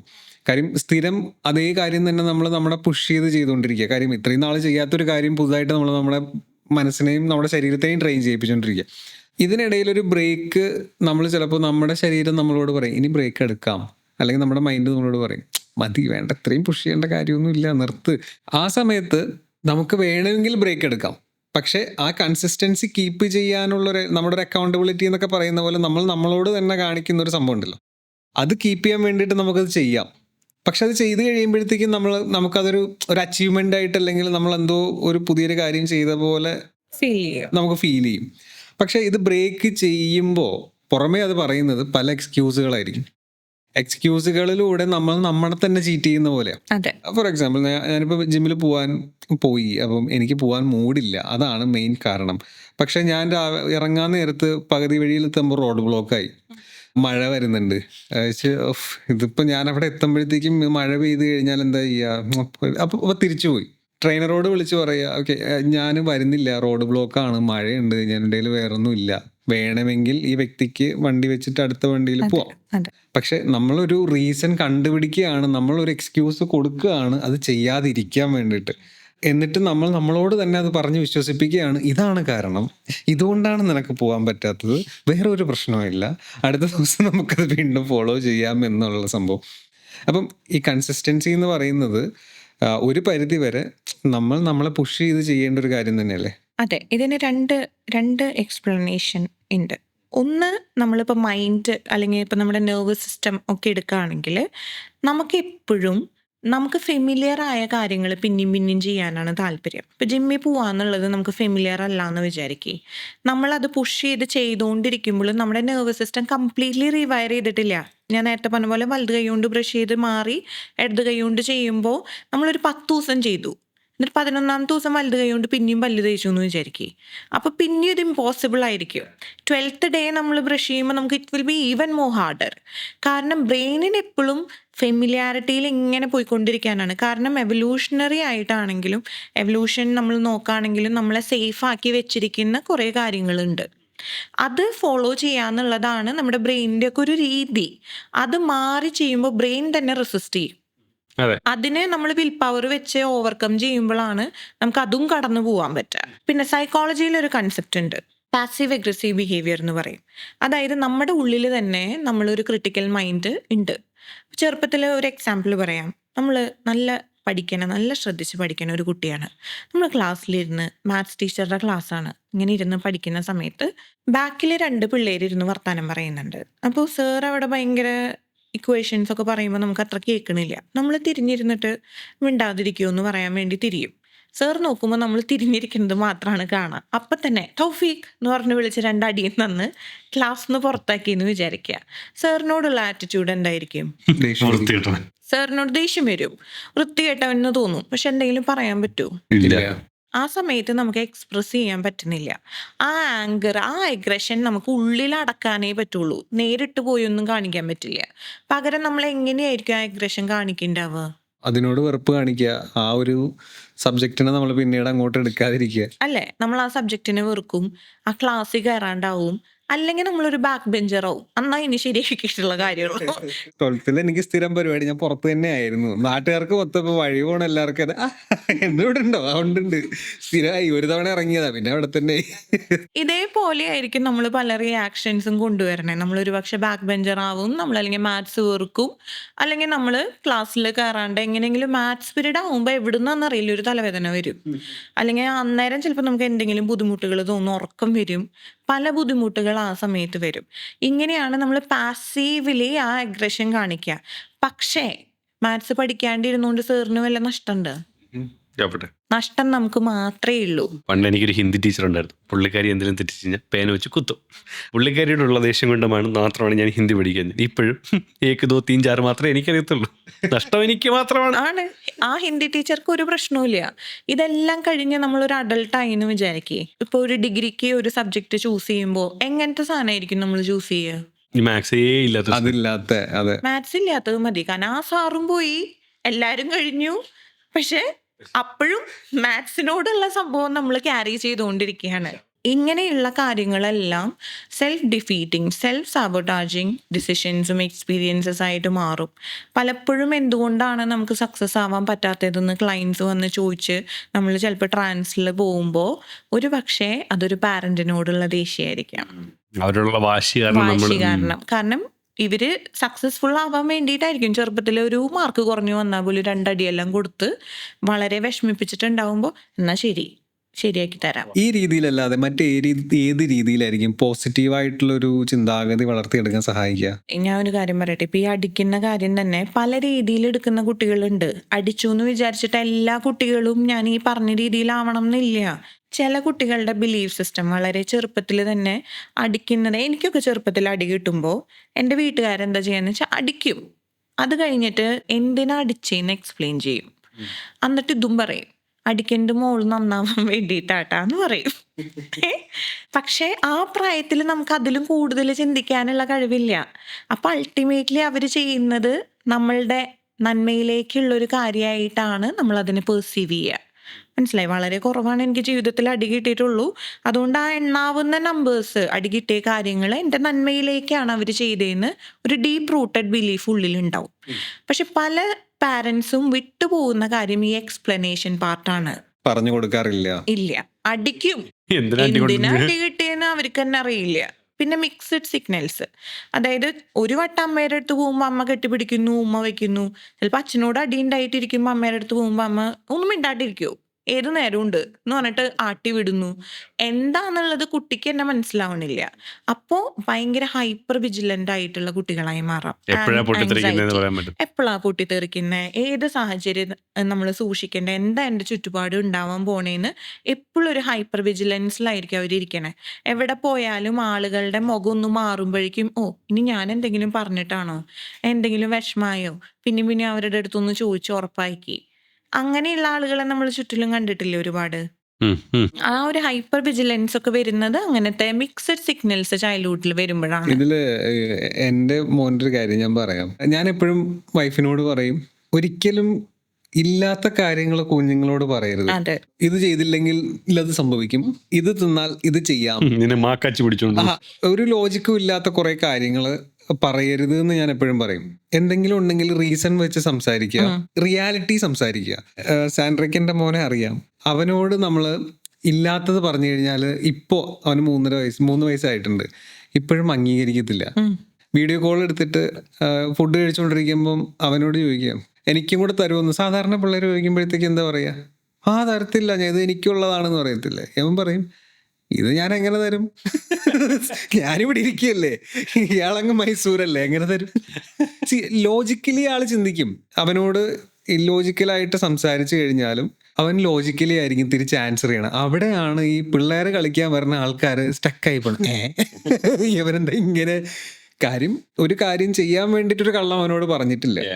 അപ്പം ഞാൻ അതിൽ നിന്ന് എനിക്ക് മനസ്സിലായ കാര്യം എന്ന് പറഞ്ഞു കഴിഞ്ഞാൽ കുട്ടികളെ എങ്ങനെ കുഞ്ഞിലേ നമ്മൾ പഠിപ്പിക്കുന്നു എന്നുള്ള പോലെ ഇരിക്കും അവരുടെ ബുദ്ധി, അവരുടെ ഇന്റലിജൻസ് വളർന്ന അതുപോലെ ഇരിക്കും. ഇപ്പൊ എന്റെ ചെറുപ്പത്തിലേ നമ്മുടെ വീടിന്റെ അവിടെ ഒരു ചേട്ടൻ ഇങ്ങനെ ഡെയിലി നടന്നു പോകുന്ന ഒരു ചേട്ടനുണ്ട്, whom my parents considered to be a little bit weird, I guess.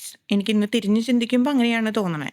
അപ്പോൾ എന്നെ ചെറുപ്പത്തിൽ കുരിയപ്പേട്ടൻ പിടിച്ചുകൊണ്ട് പോകും എന്ന് പറഞ്ഞിട്ടാണ് പല കാര്യങ്ങളും ചെയ്യിപ്പിച്ചുകൊണ്ടിരുന്നത്.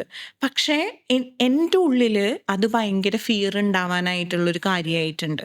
ഇതിപ്പോൾ തിരിച്ചറിഞ്ഞപ്പോൾ ഓക്കെ. ഇതേപോലെ തന്നെ ഒരു കാര്യം, ഇതിപ്പോൾ ഒരു മനുഷ്യൻ്റെ കണക്ട് ചെയ്തിട്ടുള്ള ആരെങ്കിലും നമ്മളെ പിടിച്ചുകൊണ്ട് പോകും, അല്ലെങ്കിൽ നമ്മളെ ഉപദ്രവിക്കാനായിട്ടുള്ള ആളുകൾ ചുറ്റിലുണ്ട് എന്നൊക്കെയുള്ള ഒരു തോട്ട് വളരെ ചെറുപ്പത്തിലേ നമ്മുടെ ഉള്ളിൽ ഇംപ്രിന്റഡ് ആവും. എല്ലാവരെയും നമുക്ക് വിശ്വസിക്കാൻ പറ്റില്ല, സൂക്ഷിച്ച് നിൽക്കണം എന്നൊക്കെയുള്ളൊരു ഫീലിംഗ് നമുക്ക് വരും.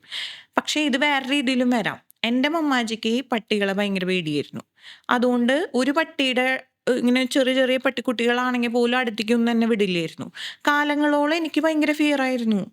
അവിടെ ഒരു പട്ടിക്കുട്ടീനെ കെട്ടിയിട്ടിട്ടുണ്ടെങ്കിൽ പോലും ഞാൻ ഇവിടെ അടുത്തേക്ക് പോലും പോയില്ലായിരുന്നു. പിന്നീട് ഹിപ്നോസിസിൽ വർക്ക് ചെയ്തിട്ടാണ് ഇപ്പം ഞാൻ പട്ടിക്കുട്ടികളെ എടുക്കും, കളിപ്പിക്കും, അവരുടെ കൂടെ നടക്കും. Because I understood that fear belongs to her. അപ്പൊ നമ്മുടെ പാരൻസിന്റെ പല ഫിയേഴ്സും നമ്മൾ കുട്ടികളിലേക്ക് അറിയാതെ ട്രാൻസ്ഫർ ചെയ്യുന്നുണ്ട്. കുട്ടികൾ ജനിക്കുന്നത് ആകെ 2 ഫിയർ വെച്ചിട്ടാണ്. Fear of loud noises, fear of falling. ഈ 2 ഫിയർ മാത്രമേ അവർക്കുള്ളൂ. ബാക്കിയുള്ള ഫിയർ എല്ലാം നമ്മുടെ ഫിയർ നമ്മൾ അവർക്ക് അടിച്ചേൽപ്പിക്കുന്നതാണ്.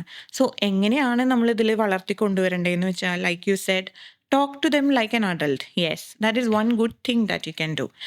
അവരോട് അഡൾട്ടായിട്ട് സംസാരിക്കുന്നു എന്നുള്ളതിൻ്റെ അർത്ഥം അവർ അഡൾട്ടാണ് എന്നല്ല. കുട്ടികളോട് ആ സ്നേഹവും കമ്പാഷനും ഒക്കെ കാണിക്കുക.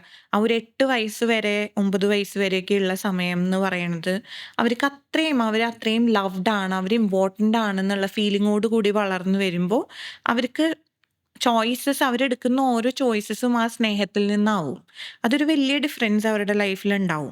പിന്നെ കോൺഷ്യസ് പാരൻറ്റിങ് ആണ്. ഭയങ്കര വാശി പിടിക്കുന്ന പിള്ളേരുടെ അടുത്ത് നമ്മൾ പോയിട്ട് ഭയങ്കര കമ്പാഷനേറ്റ് ആയിട്ടുള്ള പാരൻറ്റിങ് ചെയ്യാൻ പോയിട്ടൊന്നും കാര്യമില്ല. ആ സമയത്ത് നമ്മൾ ജെന്റിൽ പാരൻറ്റിങ് ഉപയോഗിച്ചതുകൊണ്ട് അവരുടെ ബിഹേവിയറിൽ ഒരു ചേഞ്ച് വരുത്താൻ സാധിക്കണം എന്നില്ല. അവിടെ നമ്മൾ ചെറിയ രീതിയിൽ ഒരു അടി കൊടുക്കുകയാണെങ്കിലോ അല്ലെങ്കിൽ ഒന്ന് സ്ട്രോങ് ആയിട്ട് സംസാരിക്കാൻ എന്ന് പറഞ്ഞാൽ അവരെ വഴക്ക് പറയാന്നുള്ളതല്ല. പക്ഷേ എങ്ങനെ അവർക്ക് ഒരു ടൈം ഔട്ട് ആണെങ്കിലും അല്ലെങ്കിൽ അവരുടെ എന്തെങ്കിലും ഒരു ഗാഡ്ജറ്റ് മാറ്റി വെക്കുന്നതാണെങ്കിലും അല്ലെങ്കിൽ എങ്ങനെയാണ് ഇത് ഇംപ്ലിമെന്റ് ചെയ്യാന്നുള്ള വഴികൾ ക്രിയേറ്റീവ്ലി കണ്ടുപിടിക്കുക. കാരണം ഒരു കുട്ടിയും ഒരേപോലെയല്ല. നമ്മളിപ്പോൾ അപ്പുറത്തെ കുട്ടീനെ വളർത്തണ പോലെ നമ്മുടെ കുട്ടീനെ വളർത്താൻ നോക്കിയിട്ട് കാര്യമില്ല. അതാണ് വേറൊരു പോയിന്റ്. വേറെ ആരും നിങ്ങളുടെ കുട്ടീനെ എങ്ങനെ വളർത്തണം എന്ന് പറഞ്ഞു തരാൻ, unless they are educated about it, അതിനനുവദിക്കാതിരിക്കുക. ഇപ്പം നമ്മൾ ഡെലിവറി ആവുമ്പോഴൊക്കെ പല ചേച്ചിമാരും കമൻറ്റ് പറയണ കേട്ടിട്ടില്ലേ, ഇങ്ങനെ ചെയ്യണം, അങ്ങനെ നടക്കരുത്, ഇങ്ങനെ കുമ്പിടരുത്. ഇത് ആ ഗർഭിണിയുടെ മനസ്സിനെ ബാധിക്കുന്ന ഒരുപാട് കാര്യങ്ങളുണ്ട്. ശരിക്കും പറഞ്ഞാൽ ഈ ബാധിക്കുമ്പോഴാണ് കുട്ടീനെ ഏറ്റവും കൂടുതൽ ബാധിക്കുക. അല്ലാണ്ട് കുമ്പിട്ടാലും നിവർന്നാലും ബാധിക്കുന്നതിനേക്കാളും ഈ സഫോക്കേഷൻ ഒരു പക്ഷേ കുട്ടിയെ ബാധിക്കാം. അങ്ങനെയുള്ള കാര്യങ്ങളിൽ ഇപ്പം നിങ്ങളുടെ കുട്ടീനെ എങ്ങനെ വളർത്തണം എന്ന് നിങ്ങൾ തീരുമാനിക്കുക. നിങ്ങൾ പാരൻസ് എന്നുള്ള നിലയ്ക്ക് നിങ്ങൾ അതിലൊരുമിച്ചൊരു തീരുമാനം എടുക്കുക. നിങ്ങളുടെ പ്രഗ്നൻസി എങ്ങനെ മുന്നോട്ട് കൊണ്ടുപോകണം എന്ന് നിങ്ങൾ തീരുമാനിക്കുക. നിങ്ങളുടെ ബോഡി എങ്ങനെ ടേക്ക് കെയർ ചെയ്യണം എന്നുള്ളത് നിങ്ങൾ തീരുമാനിക്കുക. അതിലൊന്നും ഒരു തേർഡ് പേഴ്സൻ്റെ ഒപ്പീനിയൻ്റെ ആവശ്യമില്ല, എത്ര ക്ലോസ് ആയിട്ടുള്ള ആളാണെങ്കിലും. എന്ന് വിചാരിച്ച് അവരത് പറയുമ്പോൾ തന്നെ അവരെ ഷട്ട് ഡൗൺ ചെയ്യേണ്ട. കേൾക്കുക, ആവശ്യത്തിനുള്ളത് മാത്രം റിസീവ് ചെയ്യുക. ഒരു അതോറിറ്റിയിൽ നിന്ന് വരുമ്പോൾ ഞാൻ നേരത്തെ പറഞ്ഞ പോലെ നമ്മളത് സ്ട്രോങ്ലി ഇമ്പാക്റ്റ് ചെയ്യും. അല്ലെങ്കിൽ ഒരു കുഞ്ഞ് സജഷൻ ആണെങ്കിൽ പോലും നമ്മളെ ഭയങ്കരമായിട്ട് ബാധിക്കാം. അപ്പോൾ ഇതൊക്കെ ഒന്ന് നോക്കിയും കണ്ട് ഒരു ബാലൻസ് അതിൽ കണ്ടെത്തുക എന്നുള്ളതാണ് ഏറ്റവും ഇമ്പോർട്ടൻറ്റ് കാര്യം. ഇപ്പം നമ്മുടെ സബ് കോൺഷ്യസ് മൈൻഡിനെ ട്രെയിൻ ചെയ്യിപ്പിക്കാനായിട്ട് പല കാര്യങ്ങളും നമുക്ക് ചെയ്യാൻ പറ്റും. നമ്മൾക്ക് പോസിറ്റീവായിട്ടുള്ള കാര്യങ്ങൾ ചിന്തിക്കാം. ഇപ്പം നെഗറ്റീവായിട്ട് വരുന്ന ചിന്തയെ പോസിറ്റീവ് രീതിയിലോട്ട് കൺവേർട്ട് ചെയ്തിട്ട് അതിനെ നമുക്ക് ഉള്ളിലോട്ട് എടുക്കാം. അല്ലാതെ ഫിസിക്കലി ഇപ്പം നമുക്ക് ഫോർ എക്സാമ്പിൾ ഈ മിറർ വർക്ക് എന്നൊക്കെ പറയുന്ന പോലെ കണ്ണാടിയുടെ മുന്നിൽ നമ്മുടെ കോൺഫിഡൻസ് കൂട്ടുന്ന രീതിയിൽ ഇപ്പം അങ്കുർ വാരിക്കു എന്ന് പറയുന്നൊരു പുള്ളിയുണ്ട്, ഓതറാണ്, ഒരുപാട് വീഡിയോസൊക്കെ യൂട്യൂബിലൊക്കെ വരുന്നുണ്ട്. അപ്പോൾ പുള്ളി പറയുന്നൊരു കാര്യമുണ്ട്, നമ്മൾ രാവിലെ ചുമ്മാ വെറുതെ മിററിൽ നോക്കിയിട്ട് ഐ ലവ് യു എന്ന് പറഞ്ഞാൽ മതി. നമ്മൾ നമ്മളെ തന്നെ നോക്കിയിട്ട് ഒരു 100 പ്രാവശ്യം പറയുക. അപ്പം നമ്മൾ നമ്മളിലേക്ക് ആ ഒരു ഇഷ്ടം കൊണ്ടുവരുന്നൊരു രീതിയുണ്ട്. അതുപോലെ തന്നെ ജേർണലിംഗ് എന്ന് പറയുന്നൊരു കാര്യം, നമ്മുടെ ഉള്ളിലുള്ള ചില ആഗ്രഹങ്ങൾ അല്ലെങ്കിൽ നമ്മുടെ ഉള്ളിൽ കിടക്കുന്ന ഇതിനെ നമ്മൾ ജേർണൽ ചെയ്യുന്നതിലൂടെ നമുക്കുള്ളിലുള്ള നേരത്തെ പറഞ്ഞ ഈ ബ്രെയിൻ ഫോഗ് പോലുള്ള കാര്യങ്ങൾ ഒരു പരിധി കൂടുതൽ ഈ കാര്യങ്ങൾ കൊണ്ട് ഫിക്സ് ചെയ്യാം എന്നാണ് പറയുന്നത്. ഇത് എങ്ങനെ നമുക്ക് കുറച്ചുകൂടെ എഫക്റ്റീവായിട്ട് കൊണ്ടുവരാൻ പറ്റും? ഇപ്പോൾ മിറർ വർക്കിനെ കുറിച്ച് കൂടുതൽ പറഞ്ഞിട്ടുള്ള ഒരാളാണ് Louise Hay. She has even wrote many books about it. ഇപ്പോൾ മിറർ വർക്കിൻ്റെ ഒരു കൺസെപ്റ്റ്, ഇപ്പോൾ നമ്മൾ നമ്മളെ തന്നെ കണ്ണാടിയിൽ നോക്കണു, നമ്മുടെ കണ്ണിൽ നോക്കിയിട്ട് നമ്മൾ പറയണം ഐ ലവ് യു. ചിലപ്പോൾ ആദ്യം നമ്മളത് പറയുമ്പോൾ നമുക്കൊരു തമാശയായിട്ട് തോന്നാം, ചില ആൾക്കാർക്ക് ചിലപ്പോൾ ഇമോഷണൽ ആവാം. ഒരു പക്ഷേ ഇതൊന്നും വേറെ എവിടുന്ന് കേട്ടിട്ടില്ലാത്ത ആളുകളുണ്ടാവും നമ്മുടെ ചുറ്റും. ചെറുപ്പത്തിൽ വളർന്നു വരുമ്പോൾ ചിലപ്പോൾ പാരൻസ് ഐ ലവ് യു എന്ന് പറഞ്ഞിട്ടുണ്ടാവില്ല, യു ആർ ഇമ്പോർട്ടൻ്റ് എന്ന് പറഞ്ഞിട്ടുണ്ടാവില്ല. അപ്പോൾ ഉള്ളിൽ അങ്ങനെ ഒരു വൂണ്ട് ക്യാരി ചെയ്യുന്നുണ്ടെങ്കിൽ നമ്മൾ കേൾക്കാൻ ആഗ്രഹിച്ച കാര്യങ്ങൾ നമ്മൾ നമ്മളെ തന്നെ നോക്കി പറയുമ്പോൾ it actually fils A void അല്ലേ. നമ്മുടെ ഉള്ളിൽ ഒരു ആഴത്തിലുണ്ടായിരുന്ന ഒരു വൂണ്ട് നമ്മൾ മെല്ലെ മെല്ലെ അടച്ചു വരുന്ന പോലെയാണത്. Consistently you are showing up for yourself. നേരത്തെ ഞാൻ പറഞ്ഞ പോലെ അതാണ് അതിൽ വരുന്ന ഒരു മാറ്റം. ഓവർ ടൈം ഒരു മസിൽ വലുതാക്കി എടുക്കുന്ന പോലെ നമുക്ക് നമ്മളോടുള്ള ഒരു സ്നേഹവും ബിലീഫും ഒക്കെ വലുതാക്കി എടുക്കാനും സബ് കോൺഷ്യസ് മൈൻഡിനെ റീപ്രോഗ്രാം ചെയ്യാനും മിറർ വർക്കൊക്കെ വഴി സാധിക്കും. അപ്പോൾ നമ്മൾ എന്നും നോക്കിയിട്ട് I love you, I M there for you, you are amazing, U can do this. അല്ലെങ്കിൽ ഇപ്പോൾ നമ്മളൊരു സിനിമയിൽ ഫഹദ് ഇങ്ങനെ കാണിക്കുന്ന കണ്ടിട്ടില്ലേ, എന്തെങ്കിലും യു ആർ സോ ഗ്രേറ്റ് എന്നെല്ലാം പറഞ്ഞ്. അപ്പോൾ എന്താ ശരിക്കും ചെയ്യുന്നത്? നമ്മൾ തന്നെ, വേറെ ആര് വാലിഡേറ്റ് ചെയ്യണേക്കാളും നിങ്ങൾ നിങ്ങളോട് I M there for you, എന്ത് വന്നാലും നമുക്ക് ഫേസ് ചെയ്യാം എന്ന് പറയണ ശക്തി വേറെ ആരിപ്പോൾ എൻ്റെ അടുത്ത് വന്നിട്ട് പറയണം ഞാനുണ്ട് കേട്ടോ കൂടെ എന്ന് പറഞ്ഞാൽ എനിക്കത് തോന്നില്ല. അത് നമുക്കുള്ളിൽ നിന്ന് തോന്നുമ്പോഴാണ് എന്തും നേരിടാം എന്നുള്ളൊരു ഫീലിംഗ് നമുക്ക് വരാം. ജേർണലിംഗ് ആണെങ്കിലും നമ്മൾ പല ഇമോഷൻസും സപ്രസ് ചെയ്യുമ്പോൾ പല സൈക്കോസൊമാറ്റിക് കണ്ടീഷൻസ് ആയിട്ട് അത് മാറാം. സൈക്കോസൊമാറ്റിക് എന്ന് ഉദ്ദേശിക്കുന്നത് സൈക്കോളജിക്കൽ ബുദ്ധിമുട്ടുകൾ കൊണ്ട് നമ്മുടെ ബോഡിയിൽ ഉണ്ടാവുന്ന പ്രോബ്ലംസിനെയാണ്. IBS, മൈഗ്രെയിൻ, അല്ലെങ്കിൽ ഇപ്പോൾ ഫൈബ്രോമയാൽജിയ, അങ്ങനത്തെ ഒരുപാട് കണ്ടീഷൻസ് അങ്ങനെ വരുന്നത് ഉണ്ട്. സൈക്കോളജിക്കൽ കാര്യങ്ങൾ കൊണ്ടാണ് അതിൽ ബാധിക്കപ്പെടുന്നതെന്ന് നമ്മൾ ഒരുപാട് പഠനങ്ങളും അതിലേക്ക് സ്ട്രെസ്സാണ് ട്രിഗർ ചെയ്യുന്നത്. സ്ട്രെസ്സ് കുറയ്ക്കൂ, കോർട്ടിസോൾ ലെവൽസ് കുറയ്ക്കൂ എന്ന് പറയുന്ന കാര്യങ്ങളുണ്ട്. Journaling can be a very nice tool to deal with your emotions. നിങ്ങൾ എഴുതുമ്പോൾ അത് ഒരു ഫിൽട്ടർ ഇല്ലാതെ എഴുതണം. വേറെ ആരെങ്കിലും അത് വായിക്കും എന്ന് ചിന്തിച്ചിട്ട് എഴുതിയിട്ട് കാര്യമില്ല. ഒരു ഫിൽട്ടർ ഇല്ലാതെ തെറി എഴുതാൻ തോന്നിയാൽ തെറി എഴുതുക, സങ്കടം എഴുതാൻ തോന്നിയാൽ അത് എഴുതുക, സന്തോഷം എഴുതാൻ തോന്നിയാൽ അത് എഴുതാം. പക്ഷെ ഒരു ഫിൽട്ടർ ഇല്ലാതെ നമ്മൾ തുറന്നെഴുതുമ്പോൾ ഒന്ന് നിങ്ങൾക്ക് ക്ലാരിറ്റി ഉണ്ടാവും, നിങ്ങളുടെ ഇമോഷനെ പറ്റി ക്ലാരിറ്റി ഉണ്ടാവുന്നത് വഴി നിങ്ങൾക്ക് നിങ്ങളെ തന്നെ കൂടുതൽ മനസ്സിലാക്കാൻ സാധിക്കും. 2, വളരെ സക്സസ്ഫുള്ളി ഇമോട്ട് ചെയ്യാൻ പറ്റുന്ന ഒരു ഭാഗം അല്ലെങ്കിൽ ഒരു ടൂളായിരിക്കും ജേർണലിംഗ് എന്ന് പറയുന്നത്. ഇതേപോലെ തന്നെയുള്ള ഒരു ടൂളാണ് കേട്ടോ EFT എന്ന് പറയുന്നത് ഇമോഷൻ ഫ്രീഡം ടെക്നിക്കാണ്. നമ്മുടെ ഓരോ മെറിഡിയൻ പോയിന്റ്സിൽ ടാപ്പ് ചെയ്യുന്നത് വഴി നമ്മുടെ ഇമോഷൻസ് റിലീസ് ചെയ്ത്, അല്ലെങ്കിൽ നമ്മുടെ ബോഡിയുടെ അടുത്ത് നമ്മൾ പറയാണ് it is okay, you are safe. അതെങ്ങനെയാ പോയിന്റ്സ്? നമ്മൾ വെറുതെ EFTന്ന് ഇപ്പോൾ യൂട്യൂബിൽ ചെയ്യുകയാണെങ്കിൽ പല ടെക്നിക്സ് അതിൽ വരുന്നുണ്ട്. പക്ഷെ അതിൻ്റെ ഒരു ബേസിക് പോയിന്റ്സ് എന്ന് പറയുന്നത് ആദ്യം ഈ പോയിൻ്റാണ്, കരാട്ടെ ചോപ്പ് പോയിന്റ്. നമ്മളിവിടെ ടാപ്പ് ചെയ്തിട്ട് നമ്മൾ ആ ഒരു ഓണർഷിപ്പ് എടുക്കുകയാണ്. Even though I am feeling anxious, I still choose to heal and integrate love and accept that part of me. എനിക്ക് ആങ്സൈറ്റി ഫീൽ ചെയ്യണമെന്നുണ്ടെങ്കിലും നമ്മൾ എന്താ പറയുക, ഐ ആം ആംഗ്രി എന്നാണ് പറയുക, ഞാൻ ആംഗ്രിയാണ് അല്ലേ. പക്ഷെ നമ്മുടെ ഒരു ഭാഗം മാത്രമായിരിക്കും ആങ്കർ. പക്ഷെ നമ്മൾ നമ്മളെ തന്നെ എംബോഡി ചെയ്ത് I am angry, I am sad എന്നാണ് പറയുക. പക്ഷേ നമ്മൾ ടാപ്പ് ചെയ്യുമ്പോൾ a part of me feels angry and I am ready to love and accept that part of me എന്ന് പറയുമ്പോൾ നമ്മളുടെ അഡൾട്ട് പ്രസൻസ് ആണ് നമ്മൾ അവിടെ കൊണ്ടുവരുന്നത്. നമുക്ക് ഫീൽ ചെയ്യണ ഇമോഷൻ്റെയും മുകളിൽ ഒരു റെഗുലേഷൻ കൊണ്ടുവരാനായിട്ട് സാധിക്കും. സോ ഈ പോയിന്റ്സിലെല്ലാം ടാപ്പ് ചെയ്തതിന് ശേഷം we keep our hands either on our chest അല്ലെങ്കിൽ ടോപ്പ് ഓഫ് ദ ഹെഡ്. നമ്മൾ മെറിഡിയൻ പോയിന്റ്സിൻ്റെ എല്ലാ പോയിന്റ്സും വന്ന് നിൽക്കുന്ന സ്ഥലമാണ് നമ്മുടെ ശിരസിൻ്റെ ഈ ഭാഗം എന്ന് പറയും. അവിടെ കൈവച്ചിട്ട് നമ്മൾ ബ്രീത്ത് ഔട്ട് ചെയ്ത് നമ്മൾ ഈ ആങ്കർ റിലീസ് ചെയ്യുന്നതായിട്ട് ഇമാജിൻ ചെയ്യും. And imagination is good enough. നിങ്ങൾ ഇമാജിൻ ചെയ്യുന്നതും സബ് കോൺഷ്യസ് മൈൻഡിൽ സെയിം എഫക്റ്റ് ആണ്. അതുകൊണ്ടാണ് നമ്മളിപ്പോൾ അമ്മ മരിച്ചു പോകണമെന്ന് ഇമാജിൻ ചെയ്ത് നോക്കിയേ, നമുക്ക് സങ്കടം വരില്ലേ? പേടി തോന്നും, ചിലപ്പോൾ സങ്കടം വരും. വെറുതെ ഒരു ഫണ്ണിന് വേണ്ടി ഇമാജിൻ ചെയ്യുമ്പോഴല്ല, പക്ഷെ ആത്മാർത്ഥമായിട്ട് നമ്മൾ ഇമാജിൻ ചെയ്യുകയാണെങ്കിൽ നമുക്ക് ഈ ഇമോഷൻസ് ഒക്കെ വരും. അതെന്തുകൊണ്ടാണ്? Body is reacting to that imagination. അതുകൊണ്ടാണ്. അപ്പോൾ അതേ ഇമാജിനേഷൻ ഈ ഗുണങ്ങളിലേക്കെല്ലാം പറ്റും. So EFT is one another tool that you can use very effectively to release your emotions. അല്ലെങ്കിൽ ഒന്ന് ന്യൂട്രലൈസ് ചെയ്യാൻ വേണ്ടി, ഒന്ന് റെഗുലേറ്റ് ചെയ്യാൻ ഹെൽപ്പ് ചെയ്യുന്ന ടൂൾസ് ആണ് ജേർണലിങ്. ഇപ്പോൾ മിറർ വർക്ക് ചെയ്യുന്നതാണെങ്കിലും EFT ആണെങ്കിലും ഹമ്മിങ് ബ്രീത്തിങ് ആണെങ്കിലും there is another exercise called humming breathing.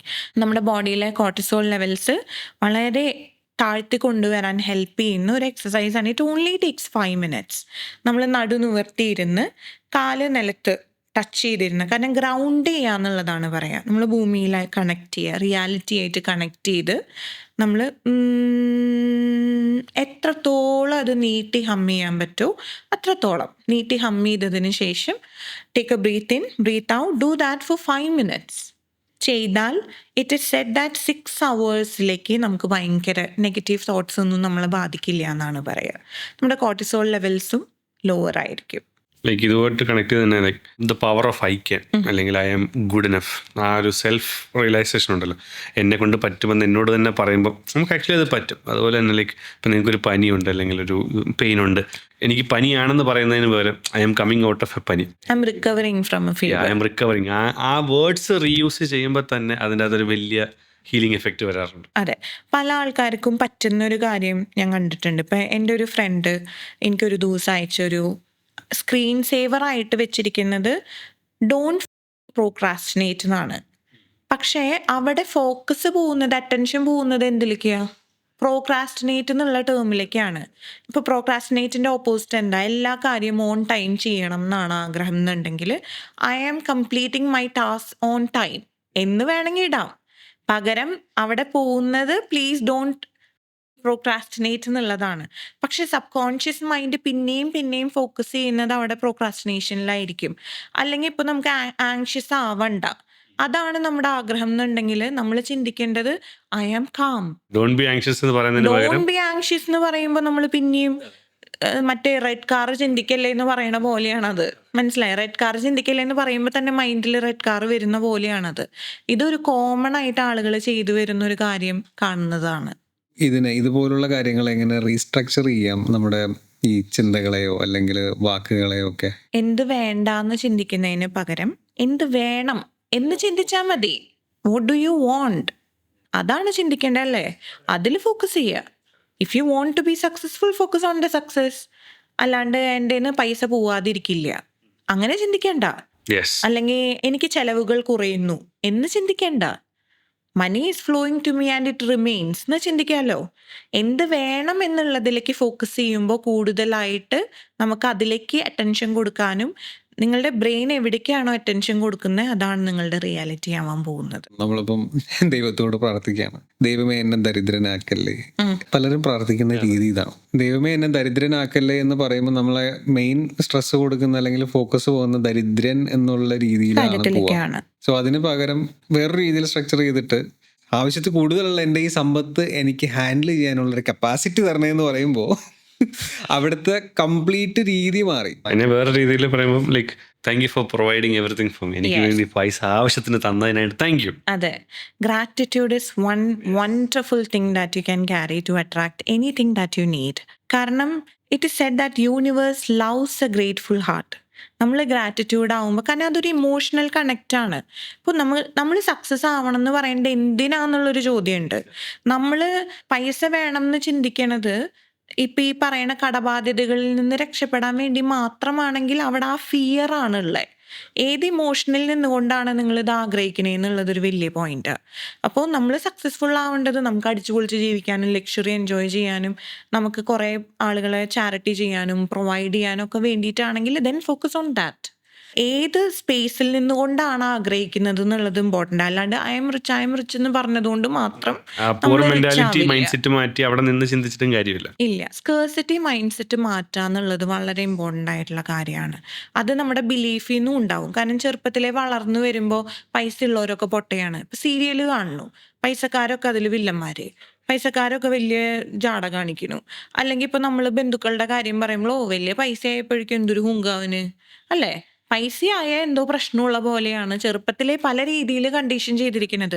ഇത് മാത്രം മതി ആളുകളുടെ ഉള്ളിൽ സബ് കോൺഷ്യസ്ലി ഒരു ലിമിറ്റിംഗ് ബിലീഫ് ക്രിയേറ്റ് ചെയ്യാൻ. ഇത് കൂടുതൽ പൈസ വന്നു കഴിഞ്ഞാൽ പ്രശ്നമാണ്, എൻ്റെ ബന്ധങ്ങൾ പോവും. അതായിരിക്കും ചിലപ്പോൾ ഒരു അസോസിയേഷൻ. അങ്ങനെയുള്ള ഒരാൾ എത്ര ശ്രമിച്ചാലും ഈ ഒരു പെർട്ടിക്കുലർ പോയിന്റ് താണ്ടി പോവില്ല. അതെ. ഈ ADHD ഒരുപാട് പേർക്കുള്ള സംഭവമാണ് ADHD. അപ്പം ഈ ഒരുപാട് പേര് ഇപ്പോൾ ഒത്തിരി ഡയഗ്നോസ് ചെയ്യുന്നുണ്ട് ADHD. ഈ ഹിപ്നോസിസ് വെച്ച് നമുക്ക് ADHD ഹീൽ ചെയ്യാൻ പറ്റുമോ? ഇപ്പം ADHD എന്ന് പറയുന്നത് ഒരു ന്യൂറോ ഡൈവേർജൻറ്റ് ഡിസോർഡർ ആണ്. It's A condition. അതൊരിക്കലും ഹീൽ ചെയ്യാൻ സാധിക്കുന്നതല്ല. കാരണം അത് ബ്രെയിൻ സ്ട്രക്ചർ അങ്ങനെയാണ്. പക്ഷെ അതിൻ്റെ സിംറ്റംസ് ഉണ്ടല്ലോ, ഇപ്പോൾ ഹൈപ്പർ ആക്ടിവിറ്റി ആവാം, ഇമ്പൾസിവിറ്റി ആവാം. അപ്പോൾ അവരത് ഉള്ളിൽ ക്യാരി ചെയ്യുന്ന ഇമോഷൻസിൽ നമുക്ക് വർക്ക് ചെയ്യാൻ പറ്റും. അതിൽ എങ്ങനെയാണ് കുറേ കാംനെസ് കൊണ്ടുവരാനും കുറേ സ്ട്രാറ്റജീസ് പ്ലേസ് ചെയ്യാനും അവരുടെ സിംറ്റംസ് മാനേജ് ചെയ്യാനായിട്ടുള്ള എല്ലാ രീതിയിലുള്ള കാര്യങ്ങൾ നമുക്ക് പ്രൊവൈഡ് ചെയ്യാൻ പറ്റും. ദസ് അവർക്ക് അത് കുറേയും കൂടി നല്ല രീതിയിൽ മാനേജ് ചെയ്ത് കൊണ്ടുപോകാം. അല്ലാണ്ട് അത് ഹീൽ ചെയ്ത് ഇന്നു മുതൽ ADHD ഇല്ല എന്നൊരു കാര്യമില്ല. പക്ഷേ ഹിപ്നോതെറാപ്പി വെച്ച് ഇത് മാനേജ് ചെയ്യാനുള്ള ടൂൾസ് എസ്റ്റാബ്ലിഷ് ചെയ്യാൻ പറ്റും. കാരണം ഇവർ പലപ്പോഴും വളർന്നു വരുമ്പോൾ പല സാഹചര്യങ്ങളിലും കുറുമ്പനാണ്. ADHD ഉള്ള ആൾക്കാർ കുറച്ച് ഹൈപ്പർ ആക്റ്റീവ് ആയിരിക്കും, ചിലപ്പോൾ കുറുമ്പനാന്ന് കേട്ടിട്ടായിരിക്കും. അല്ലെങ്കിൽ അവർ വേറെ പല കാര്യങ്ങളും കേട്ടതിൻ്റെ പേരിൽ ഒരു ഇൻഎഡ്യൂക്കേസി അവരുടെ ഉള്ളിൽ ചിലപ്പോൾ ക്യാരി ചെയ്യുന്നുണ്ടാവും. പോരാ അല്ലെങ്കിൽ ശരിയാവണില്ല ഫീലിംഗ്. അവിടെയൊക്കെ ഒരു കാംനെസ് കൊണ്ടുവരാനും ഇമ്പൾസിവിറ്റി കുറയ്ക്കാനും ഒക്കെ ഹിപ്നോതെറാപ്പി വെച്ചിട്ട് ഹെൽപ്പ് ചെയ്യാൻ പറ്റും. ഏതൊക്കെ അസുഖങ്ങൾ അല്ലെങ്കിൽ ഏതൊക്കെ മെന്റൽ കണ്ടീഷൻസ് ആയിരിക്കും നമുക്ക് ഈ ഹിപ്നോതെറാപ്പി വെച്ചിട്ട് നമുക്ക് ഹീൽ ചെയ്യാൻ പറ്റും? ADHD ആയാലും ഹീൽ ചെയ്യാൻ പറ്റില്ല എന്ന് പറയുന്നത് ആ കണ്ടീഷനെയാണ്. പരിപൂർണമായിട്ട് ഇതിനില്ല എന്നുള്ള അവസ്ഥ വരുന്നില്ല എന്നേ ഉള്ളൂ. ബട്ട് സക്സസ്ഫുള്ളി അതിൻ്റെ സിംറ്റംസ് എല്ലാം നമുക്ക് മാനേജ് ചെയ്യാൻ സാധിക്കും. ഇപ്പോൾ ബൈപോളാർ അല്ലെങ്കിൽ സൈക്കോസിസ് ഉള്ള, ഇപ്പോൾ ബൈപോളാറിൻ്റെ ഒരു പരിധിയിൽ അപ്പുറത്തെ കേസസ്, സൈക്കോസിസ് ആയിട്ടുള്ള ഡിസോസിയേറ്റഡ് ആയിട്ടുള്ള കേസസ് ഒന്നും ഹിപ്നോസിസ് വെച്ച് നമുക്ക് വർക്ക് ചെയ്യാനായിട്ട് പറ്റില്ല. ബാക്കി എന്തും ഹിപ്നോസിസ് വെച്ച് നമുക്ക് വർക്ക് ചെയ്യാം. OCD വളരെ സക്സസ്ഫുള്ളി വർക്ക് ചെയ്യാൻ പറ്റുന്ന ഒരു കാര്യമാണ്. അത് ക്ലിനിക്കൽ ഹിപ്നോതെറാപ്പി വഴി, ശരിക്കും എക്സ്പോഷർ ആൻഡ് പ്രിവെൻഷൻ തെറാപ്പിയാണ് അതിൻ്റെ ഗോൾഡ് സ്റ്റാൻഡേർഡ് ട്രീറ്റ്മെൻറ്റ് എന്ന് പറയാം OCDയുടെ. ഇതേപോലെയുള്ള തെറാപ്പി മൊഡാലിറ്റീസ് ആണ് നമ്മൾ ഹിപ്നോസിസിലും പ്രാക്ടീസ് ചെയ്യുന്നത്. ഡീസെൻസിറ്റൈസ് ചെയ്യുന്നത് വഴിയും ആ സിംറ്റത്തിനെ എങ്ങനെ ഹാൻഡിൽ ചെയ്യാമെന്ന് നമ്മൾ അവരുടെ സബ് കോൺഷ്യസ് മൈൻഡിനെ പഠിപ്പിക്കുക ചെയ്യുന്നത്. അപ്പോൾ അത് മാനേജ് ചെയ്യാനായിട്ട് കൺസിസ്റ്റൻ്റ്ലി നമ്മളതിൽ വർക്ക് ചെയ്യുമ്പോൾ അത് ഓവർകം ചെയ്യാനായിട്ട് പറ്റും. ക്ലിനിക്കൽ ആയിട്ടുള്ള ഡയഗ്നോസിസ് ഉള്ള കേസസ് എല്ലാം അത് ഈ സൈക്കോസിസിൻ്റെ ഇതില്ലാത്ത ഏത് കേസും നമുക്ക് ഇങ്ങനെ ഹിപ്നോതെറാപ്പി വെച്ച് വർക്ക് ചെയ്യാനായിട്ട് പറ്റും. ഡിപ്രഷൻ ആയാലും ഒരു പക്ഷേ ചിലപ്പോൾ മെഡിക്കൽ ഹെൽപ്പ് വേണ്ടി വരാം. ഇതെല്ലാം ഒരു കോംപ്ലിമെൻ്ററി തെറാപ്പിയാണ് ഹിപ്നോതെറാപ്പി. അല്ലാണ്ട് ഇപ്പോൾ ഒരു സൈക്യാട്രിസ്റ്റിനെ റീപ്ലേസ് ചെയ്യുന്ന ഒരു സംഭവമല്ല, അല്ലെങ്കിൽ ഒരു സൈക്കോളജിസ്റ്റിനെ റീപ്ലേസ് ചെയ്യുന്ന ഒരു കാര്യമല്ല ഇതൊന്നും. പക്ഷേ ഹാൻഡ് ഇൻ ഹാൻഡ് പോകാൻ പറ്റുന്ന ഒരു കോംപ്ലിമെൻ്ററി ആയിട്ടുള്ള തെറാപ്പിയാണ്. പക്ഷേ ബാക്കി ഏത് തെറാപ്പി മൊഡാലിറ്റീസിനേക്കാളും വളരെ ഹീലിംഗ് ഫാസ്റ്ററാണ്, പ്രൊഫൗണ്ടാണ്, ലാസ്റ്റിംഗ് ആണ്. അതാണ് ഹിപ്നോതെറാപ്പിയുടെ ഒരു ബെനിഫിറ്റ്. ഈ ഹാബിറ്റ് കൊണ്ടുള്ള പ്രശ്നങ്ങളില്ലേ, സ്മോക്കിംഗ്, ഡ്രിങ്കിങ് അല്ലെങ്കിൽ ഫുഡ് ഹാബിറ്റ്സ്, ഇങ്ങനെയുള്ള കാര്യങ്ങൾ ഇത് ഹീൽ ചെയ്യാൻ പറ്റുന്നതാണോ? പറ്റും. കാരണം എന്താണെന്ന് വെച്ചാൽ എല്ലാ അഡിക്ഷൻസും വരുന്നത് ഒരു വോയിഡിൽ നിന്നാണ്. വോയിഡ് എന്ന് ഉദ്ദേശിക്കുന്നത് എന്താ, നമ്മുടെ ഉള്ളിൽ തന്നെയുള്ള ഒരു എംപ്റ്റിനെസ്. ഫോർ എക്സാമ്പിൾ നമുക്ക് ഒരു കുറവെന്ന് നമ്മൾ ചിന്തിക്കുന്ന ഒരു കാര്യമായിരിക്കാം. നമ്മൾ ആഗ്രഹിക്കുന്ന അത്ര സ്നേഹം കിട്ടാത്തതിൻ്റെ ഒരു എംപ്റ്റിനെസ് ആയിരിക്കാം. നമ്മൾ ആഗ്രഹിക്കുന്ന അത്ര പരിഗണന കിട്ടാത്തതിൻ്റെ എംപ്റ്റിനെസ് ആയിരിക്കാം. അങ്ങനെയുള്ള ഒരു എംപ്റ്റിനെസ് ഉള്ള ഒരു സ്പേസാണ് ശരിക്കും സ്മോക്ക് ചെയ്യുമ്പോൾ അല്ലെങ്കിൽ എന്തെങ്കിലും ഒരു ഡ്രഗ് യൂസ് ചെയ്യുമ്പോൾ ആ സമയത്ത് നമുക്ക് ആ ഒരു വേദന മറക്കാൻ സാധിക്കും. അല്ലെങ്കിൽ അസോസിയേഷൻസ് ആയിരിക്കും. ഫ്രണ്ട്സിൻ്റെ കൂടെ വലിച്ചു തുടങ്ങിയ ഒരു അസോസിയേഷൻ അതവിടെ മനസ്സിലുണ്ട്. ഇതെല്ലാം ഹീൽ ചെയ്യാനും കംപ്ലീറ്റ് ചെയ്യാനും ഹിപ്നോതെറാപ്പി വഴി വളരെ സക്സസ്ഫുൾ ആയിട്ട് സാധിക്കും. യങ് ജനറേഷനിലുള്ള കുട്ടികൾ, അതായത് ഇപ്പോഴത്തെ പലരും ഫേസ് ചെയ്യുന്ന ഒരുപാട് കാര്യങ്ങളുണ്ട്. ഈ പറയുന്ന പോലെ ഈ ഒരുപാട് ഈ ഡ്രഗ്സിൻ്റെ കാര്യങ്ങളാണ് പറയുക, യൂസ് ചെയ്യുന്നുണ്ട്. അതുമൂലം ഉണ്ടാകുന്ന പ്രശ്നങ്ങൾ അതിലും വലിയ പ്രശ്നങ്ങളാണ്. ആൾക്കാരുടെ ക്യാരക്ടർ കംപ്ലീറ്റ്ലി ചേഞ്ചായി പോവുകയും ഒരുപാട് പ്രശ്നങ്ങളിലോട്ട് ഒരുപാട് കാര്യങ്ങൾ നടക്കുന്നുണ്ട്. അപ്പം ഇങ്ങനെയുള്ള കണ്ടീഷൻസിൽ നിന്ന് തിരിച്ചു വരാനും ഇങ്ങനെയുള്ള പ്രശ്നങ്ങളെ നമുക്ക് പിടിച്ചു നിർത്താനും ഈ ഹിപ്നോസിസിൽ പറ്റും. പക്ഷെ അവർക്ക് വില്ലിങ്നെസ് ഉണ്ടാവണം. Given they are willing to make the change. പിടിച്ചു പല കെട്ടിക്കൊന്നും ചെയ്യാൻ ആളുകൾക്കും പറ്റില്ല. ഒന്നും ചെയ്യാൻ പറ്റില്ല പിടിച്ചു കെട്ടിയിട്ട്. എത്രയോ ആൾക്കാരെ നമ്മൾ ഡി അഡിക്ഷൻ സെന്ററിൽ കൊണ്ടുവിടുന്നു. അവിടെ നിന്ന് ഇറങ്ങി ഒരു കുറച്ച് ദിവസം കഴിയുമ്പോഴേക്കും അവർ അതിലേക്ക് തിരിച്ചു പോകുന്നില്ലേ? അതെന്തുകൊണ്ട്? അവരുടെ ഉള്ളിലുള്ള എന്തിനെയാണ് ഈ അഡിക്ഷൻ കൊണ്ട് അവർ റീപ്ലേസ് ചെയ്യാൻ നോക്കുന്നത് എന്നുള്ളത് ഫിഗർ ഔട്ട് ചെയ്യാന്നുള്ളതാണ് ഹിപ്നോതെറാപ്പിയിൽ നമ്മൾ ചെയ്യുന്നത്. അത് ഫിഗർ ഔട്ട് ചെയ്ത് ആ വൂണ്ട് ഹീൽ ചെയ്യുമ്പോൾ നാച്ചുറലി പിന്നെ അവർക്കിത് വേണ്ട. അവർക്കത് ഫില്ല് ചെയ്യാൻ വേണ്ടിയിട്ട് ഈ സംഭവത്തിൻ്റെ ആവശ്യമില്ല. പിന്നെ കുട്ടികളിൽ കണ്ടുവരുന്ന കാര്യം, എൻ്റെ ഫ്രണ്ട് ചെയ്യുന്നുണ്ടല്ലോ അപ്പോൾ പിന്നെന്താ എനിക്ക് ചെയ്ത? ഫ്രണ്ടിന് ചിലപ്പോൾ ഇത് ചെയ്തിട്ട് ഒരു കുഴപ്പവും ഉണ്ടാവില്ല. പക്ഷെ നമ്മുടെ ഇമോഷണൽ കപ്പാസിറ്റി അല്ലെങ്കിൽ നമ്മുടെ മെൻ്റൽ ബ്രെയിനിൻ്റെ റീവയറിങ് എങ്ങനെയാണ്, അതിൻ്റെ കപ്പാസിറ്റി എങ്ങനെയാണ്, നമ്മുടെ നെർവസ് സിസ്റ്റം എങ്ങനെയാണ് വർക്ക് ചെയ്യണേന്നുള്ളത് പോലെ ആവണം എന്നില്ല വേറൊരു വ്യക്തിയുടെ. അയാൾക്ക് ചിലപ്പോൾ ഒരു കുപ്പി ആൽക്കഹോളൊക്കെ ഫുള്ള് കുടിച്ചിട്ട് സ്ട്രോങ് ആയിട്ട് നിൽക്കാൻ പറ്റും. വേറൊരാൾക്ക് ചിലപ്പോൾ 2 പെഗ്ഗാവും കുടിക്കാൻ പറ്റുന്നത്. അതറിയാതെ നമ്മളത് ചെയ്ത് കഴിഞ്ഞിട്ടുണ്ടെങ്കിൽ നമ്മൾ ചെയ്യുന്ന ആളായിരിക്കും അതിനെ ബാധിക്കപ്പെടുക, അല്ലേ? ഇതേപോലെയാണ് ഏത് ഡ്രഗും. ചില ആൾക്കാർക്ക് നാച്ചുറലി അല്ലെങ്കിൽ ജനറ്റിക്കലി തന്നെ അഡിക്ഷനോടുള്ളൊരു പ്രവണത ഉണ്ട് ഉള്ളിൽ. അങ്ങനെയുള്ള ആളുകൾ എന്തെങ്കിലും ചെയ്തു കഴിഞ്ഞാൽ അതിൽ അകപ്പെടാന്നുള്ളത് കോമൺ ആയിട്ട് കണ്ടുവരുന്ന കാര്യമാണ്. ഇപ്പം ഈ കുട്ടികളുടെ കാര്യം പറഞ്ഞില്ലേ, അപ്പോൾ അടുത്തൊരു ജനറേഷനിലുള്ള കുട്ടികൾക്കാണ് ഇത് സംഭവിക്കുന്നത്. അപ്പം ഇങ്ങനെയുള്ള കുഞ്ഞുങ്ങളെ നോക്കുകയാണെങ്കിൽ എവിടെ മുതൽ ഇവർക്ക് ഇതിൻ്റെ ഒരു അവയർനെസ് കൊടുത്തു കഴിഞ്ഞാൽ നമുക്ക് അതിന്ന് പിന്തിരിപ്പിക്കാൻ പറ്റും? അതായത് നമ്മളിപ്പോൾ സ്കൂളുകളിലൊക്കെ സെക്സ് എഡ്യൂക്കേഷൻ കൊടുക്കുന്നുണ്ട് എന്ന് വിചാരിച്ചിട്ട് അബ്യൂസസ് ഉണ്ടാവാണ്ടിരിക്കണ്ട ഇല്ല എന്ന് പറയുന്ന പോലെയാണ്. അവയർനെസ് കൊടുക്കാം എന്ന് വിചാരിച്ച് കുട്ടികൾ അതിലേക്ക് പോവില്ല എന്നൊന്നുമില്ല. കാരണം അതൊക്കെ അവരുടെ സ്വയം തീരുമാനം പോലെ അവരുടെ ചോയ്സസ് ആണ്. അവർ വളർന്നു വരുന്ന സാഹചര്യത്തിൽ ഇപ്പോൾ ഫ്രണ്ട്സായിട്ട് പിയർ പ്രഷർ ഉണ്ട്, ഡ്രഗ്സ് യൂസ് ചെയ്യുന്നുണ്ട്, ഒരു പക്ഷെ അവർ ചെയ്യാം. പല പാരൻസും അവരെ തന്നെ കുറ്റം പറയുന്നതല്ല ഞാൻ കണ്ടിട്ടുണ്ടാവും. നമ്മൾ കാരണമാണോ, നമ്മൾ അറ്റൻഷൻ കൊടുക്കാഞ്ഞതുകൊണ്ടാണോ? അതും ഒരു റീസൺ ആകാം.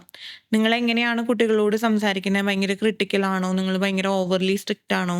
അപ്പോൾ കുട്ടികൾക്ക് ക്യൂരിയോസിറ്റി എന്ന് പറയുന്ന ഒരു സംഭവം വരാം. ഇതെന്താന്നുള്ളത് നോക്കണം എന്നുള്ള ആഗ്രഹം വരാം. എഡ്യൂക്കേറ്റ് ചെയ്യാന്നുള്ളത് മാത്രമാണ് നമുക്ക് ചെയ്യാൻ പറ്റുന്നത്. Some things are beyond our control. ഒരു പരിധി വരെ നമുക്ക് നോക്കാം. കുട്ടികളിൽ ഇങ്ങനത്തെ കാര്യങ്ങൾ സയൻസ് ഉണ്ടെങ്കിൽ നമുക്കത് കണ്ടറിയാം. സയൻസ് ഏതൊക്കെയാണെന്നുള്ളത് ചെക്ക് ചെയ്യാന്നൊക്കെ ഉള്ളതാണ് നമുക്ക് ചെയ്യാൻ പറ്റുന്ന കാര്യം. എഡ്യൂക്കേറ്റ് ചെയ്യുക. ഒരു 100 കുട്ടികളെടുത്താൽ അതിൽ നമ്മളിപ്പം എഡ്യൂക്കേറ്റ് ചെയ്യിപ്പിക്കുകയാണെങ്കിൽ അതിലൊരു 10 പേരെങ്കിലും നമുക്ക് പോസിറ്റീവായിട്ട് കിട്ടില്ലേ? ഓഫ് കോഴ്സ് 10 അല്ല, ചിലപ്പോൾ 90 പേരും കിട്ടും. 10 ആളാവും ചിലപ്പോൾ പോകുന്നുണ്ടാവുള്ളൂ. കാരണം നമ്മൾ വളരെ ചെറുപ്പത്തിലേ എഡ്യൂക്കേറ്റ് ചെയ്യാണ്. അതേപോലെ അതിൻ്റെ പ്രോബ്ലംസ് എന്താണെന്നുള്ളത് നമ്മൾ അവരെ പഠിപ്പിക്കുകയാണ്. കോൺസിക്വൻസസ് എന്താണെന്നുള്ളത് നമ്മൾ കാണിക്കുകയാണ്. ഓരോ ലൈഫിലെ സ്റ്റഡീസ് എല്ലാം നമ്മൾ കാണിച്ചു കൊടുക്കുകയാണ്. അങ്ങനെ സംഭവിക്കാം. പക്ഷെ വേറെയും ഉണ്ട്. ഓവറായിട്ട് നമ്മളിത് ചെയ്ത് കഴിഞ്ഞാലും പ്രശ്നമാവാം. അതായത് നമ്മളിപ്പോൾ സിനിമ തിയേറ്ററിൽ പോകണു, സ്മോക്കിങ്ങിൻ്റെ ആഡ് അവിടെ എപ്പോഴും വരുന്നുണ്ട്. എന്താ നമ്മുടെ റിയാക്ഷൻ? സ്മോക്കിങ്ങിൻ്റെ ആഡ് വരുമ്പോൾ തുടങ്ങി അല്ലേ? ശ്വാസകോശം സ്പോഞ്ച് പോലെയാണ്. ചടങ്ങിന് വേണ്ടി അതൊരു ചടങ്ങ് പോലെയായി മാറും. അപ്പൊ അതിൽ ഭയങ്കര ഭീകരത നിറഞ്ഞ പിക്ചേഴ്സും കാര്യങ്ങളും കാണിക്കുന്നുണ്ട്. അപ്പൊ നമ്മൾക്ക് ചിലപ്പോൾ ഇതെന്തുട്ടി കാണിക്കണേ എന്നുള്ളത് വരാം. പക്ഷെ ഗവൺമെന്റിന്റെ സൈഡിൽ നിന്ന് ചെയ്യാൻ പറ്റുന്നതാണ് അവർ ചെയ്യണേ. ഇതന്നെയാണ് ഒരു പാരന്റിനും ചെയ്യാൻ പറ്റുക. ചെയ്യാം. അത് വേണോ വേണ്ടതെന്ന് നമ്മളാ തീരുമാനിക്കണം. സ്മോക്കർ ചിലപ്പോൾ ഇത് കണ്ടിട്ട് നിർത്തണം എന്നില്ല. സ്മോക്കർ ഇതും കഴിഞ്ഞ് ഇന്റർവെൽ ആകുമ്പോൾ ചിലപ്പോൾ പുറത്തു പോയി 2 പുക എടുത്ത് വന്നിട്ടാവും ബാക്കി സിനിമ കാണാൻ. അവരിത് കണ്ടതിന്റെ പേരിൽ നിർത്തണം എന്ന് വരണമെങ്കിൽ അവരുടെ ലൈഫിൽ അത് കാരണം കൊണ്ട് എന്തെങ്കിലും കോൺസിക്വൻസ് എക്സ്പീരിയൻസ് ചെയ്യണം. അതായത് 100% ഓഫ് അഡിക്ഷൻസും കോപ്പിംഗ് മെക്കാനിസംസ് ആണ്. അല്ലെങ്കിൽ ഞാൻ നേരത്തെ പറഞ്ഞ പോലെ നമ്മുടെ ഉള്ളിലുള്ള ഒരു എംപ്റ്റിനെസ് കോപ്പ് ചെയ്യാൻ വേണ്ടി ക്രിയേറ്റ് ചെയ്യുന്ന കാര്യങ്ങളാണ് അഡിക്ഷൻസ്. അല്ലെങ്കിൽ ഒരിക്കലും അഡിക്ഷൻസിലേക്ക് പോവില്ല, മനസ്സിലായ? കുറേ ആളുകൾ ഡ്രഗ്സ് ട്രൈ ചെയ്യുന്നുണ്ട്, ട്രൈ ചെയ്തിട്ട് അവരത് അവിടെ നിർത്തുന്നുണ്ട്. അതല്ലാണ്ട് അതിലേക്ക് മുഴുകി പിന്നെയും പിന്നെയും ആവർത്തിച്ച് ചെയ്ത് അതില്ലാതെ സർവൈവ് ചെയ്യാൻ പറ്റില്ല എന്നുള്ള നിലയ്ക്ക് വരുന്നുണ്ടെങ്കിൽ അത് തീർച്ചയായിട്ടും ഒരു കോപ്പിംഗ് മെക്കാനിസം ആണ്, അല്ലെങ്കിൽ നമ്മുടെ ഉള്ളിൽ ഒരു എംപ്റ്റിനെസ്സിൽ നിന്ന് വരുന്നതാണ്. ഒരു പക്ഷേ ഞാൻ നേരത്തെ പറഞ്ഞ പോലെ സ്നേഹം എക്സ്പീരിയൻസ് ചെയ്തിട്ടില്ല എന്നുള്ള ഫീലിംഗ് ആവാം, ചെറുപ്പത്തിൽ ചിലപ്പോൾ എക്സ്പീരിയൻസ് ചെയ്തിട്ടുള്ള I M not good enough എന്നുള്ള ഫീലിംഗ് ആവാം. ഇതെല്ലാം ഇതിലേക്ക് കോൺട്രിബ്യൂട്ട് ചെയ്യാം. അപ്പോൾ നമ്മൾ വെറുതെ അവയർനെസ് കൊടുക്കുക എന്നുള്ളത് മാത്രമല്ല, കുട്ടികളെ അവർ പറയുന്ന കാര്യങ്ങളെ കേൾക്കുക, അവരെയും ഇമ്പോർട്ടൻ്റ് ആണെന്ന് സീൻ ചെയ്യിക്കുക, അല്ലെങ്കിൽ അവരെ നമ്മുടെ ലൈഫിൻ്റെ ഒരു ഭാഗമാക്കുക, അവർക്കും ഒരു ഇമ്പോർട്ടൻസ് കൊടുക്കുക എന്നൊക്കെ ഉള്ളത് വളരെ ചെറുപ്പത്തിലെ ബിഗിൻ ചെയ്യുക എന്നുള്ളത് ആവശ്യമാണ്. ഇതുകൊണ്ട് 100% കുട്ടികളും അഡിക്ഷനിൽ നിന്ന് പ്രിവെൻറ്റ് ചെയ്യാൻ പറ്റുമെന്ന് ചോദിച്ചാൽ ഐ ഡോണ്ട് നോ. കാരണം ഒരു പക്ഷേ അവർ പിയർ പ്രഷറിൻ്റെ പേരിലോ അല്ലെങ്കിൽ എന്തിൻ്റെ മറ്റ് പല കാര്യങ്ങളുടെ പേരിൽ അഡിക്ഷനിലേക്ക് എത്തിപ്പെട്ടേക്കാം. പക്ഷേ ഒരു 99% നമുക്ക് സേവ് ചെയ്യാൻ പറ്റും എന്ന് തന്നെയാണ് വിശ്വാസം. ഇനിയിപ്പോൾ ആ ബാക്കിയുള്ള അഡിക്ഷനിലേക്ക് പോയി പെട്ട ആളുകളാണെങ്കിലും the moment they are willing to come out of it, നമുക്ക് അതിപ്പോൾ ഒരു 100% വില്ലിങ്നെസ് പോലും വേണ്ട, കുറച്ചൊരു വില്ലിങ്നെസ് ഉണ്ട്, അവർക്ക് ഇതിൽ വർക്ക് ചെയ്യാൻ അവർ റെഡി ആണെന്നുണ്ടെങ്കിൽ നമുക്ക് അവരെ സക്സസ്ഫുള്ളി പുറത്തേക്ക് കൊണ്ടുവരാൻ ഹിപ്നോതെറാപ്പി വെച്ച് സാധിക്കും. ഈ പറയുന്ന എംപ്റ്റിനെസ് എന്താണ്, വോയിഡ് എന്താണെന്നൊക്കെ ഫിഗർ ഔട്ട് ചെയ്യാനും അത് റീപ്ലേസ് ചെയ്യാനും എല്ലാം ഹിപ്നോസിസ് വഴി സാധിക്കും. ഇതുപോലുള്ള ഡ്രഗ്സ് യൂസ് ചെയ്യുന്നതിലൂടെ കെമിക്കൽസ് ആണല്ലോ, ഇത് യൂസ് ചെയ്യുന്നതിലൂടെ നമ്മുടെ ബോഡിയിലോ അല്ലെങ്കിൽ ബ്രെയിനിലോ ഉണ്ടാകുന്ന ചേഞ്ചസ് എന്തൊക്കെയാണ്? ശരിക്കും പറഞ്ഞാൽ നമ്മുടെ പേഴ്സണാലിറ്റി തന്നെ മാറി പോവാം. നമ്മൾ എന്തിനാ ദേഷ്യപ്പെടണേന്ന്, അല്ലെങ്കിൽ അത് ഒന്നാമത് ഉറക്കമില്ലാത്തൊരു സാഹചര്യമൊക്കെ വന്നു കഴിഞ്ഞാൽ നമ്മളെ ഭയങ്കരമായിട്ട് ബാധിക്കില്ലേ? ഇപ്പോൾ MDMA പോലെയുള്ള ഡ്രഗ്സ് ആണെന്ന് വിചാരിക്കേ, അതെല്ലാം ശരിക്കും ഭയങ്കര എനർജിയാണല്ലോ പെട്ടെന്ന് തരണേ. ഡോപ്പമിൻ റഷ് വരുന്നു, അല്ലെങ്കിൽ സെറിട്ടോണിൻ്റെ റഷ് വരുന്നു, ഭയങ്കര ആ ഒരു മൊമെൻറ്റിലേക്ക് ഭയങ്കര ഹാപ്പിനെസ് ഫീൽ ചെയ്യുന്നു, ഫ്ലഡ് ഓഫ് ഇമോഷൻസ്. പക്ഷേ ഇതെല്ലാം ബ്രെയിനിനൊരു കപ്പാസിറ്റി ഉണ്ട്. അപ്പോൾ ഇതെല്ലാം പോയി കഴിയുമ്പോൾ അത് പെട്ടെന്ന് ബ്രെയിനിൽ സഡൻ ആയിട്ട് ഡൗൺ ആവും. അപ്പോഴാണ് അതിൻ്റെ ഒരു ലോ വരുന്നത്, ഭയങ്കര ഒരു ഡിപ്രസീവ് ആയിട്ടുള്ള മൊമെന്റ്സ് പിന്നീട് ഫോളോ ത്രൂ ചെയ്ത് വരാം. അപ്പോൾ ആളുകൾ എന്ത് ചെയ്യും, പിന്നെ ഇത് കഴിക്കാൻ ശ്രമിക്കും ആ ഒരു ഹൈ മെയിൻറ്റെയിൻ ചെയ്യാൻ വേണ്ടിയിട്ട്. അതല്ലെങ്കിൽ അവർക്ക് ഉറക്കമില്ലാതിരുന്നതിൻ്റെ ക്ഷീണം അങ്ങനത്തെ കാര്യങ്ങൾ വരും. അപ്പോൾ പിന്നെയും ആ ഹൈ, പിന്നെയും അത് ഇൻടേക്ക് ചെയ്യാൻ നോക്കുമ്പോൾ മുമ്പ് കഴിച്ച അതേ ഡോസിൽ ചിലപ്പോൾ സിമിലർ ഹൈ അവർക്ക് കിട്ടില്ല, ചിലപ്പോൾ കുറച്ചുകൂടി ഓവർലോഡ് ചെയ്യേണ്ടി വരും ആ ഒരു സിമിലർ എക്സ്പീരിയൻസ് കിട്ടാൻ വേണ്ടിയിട്ട്.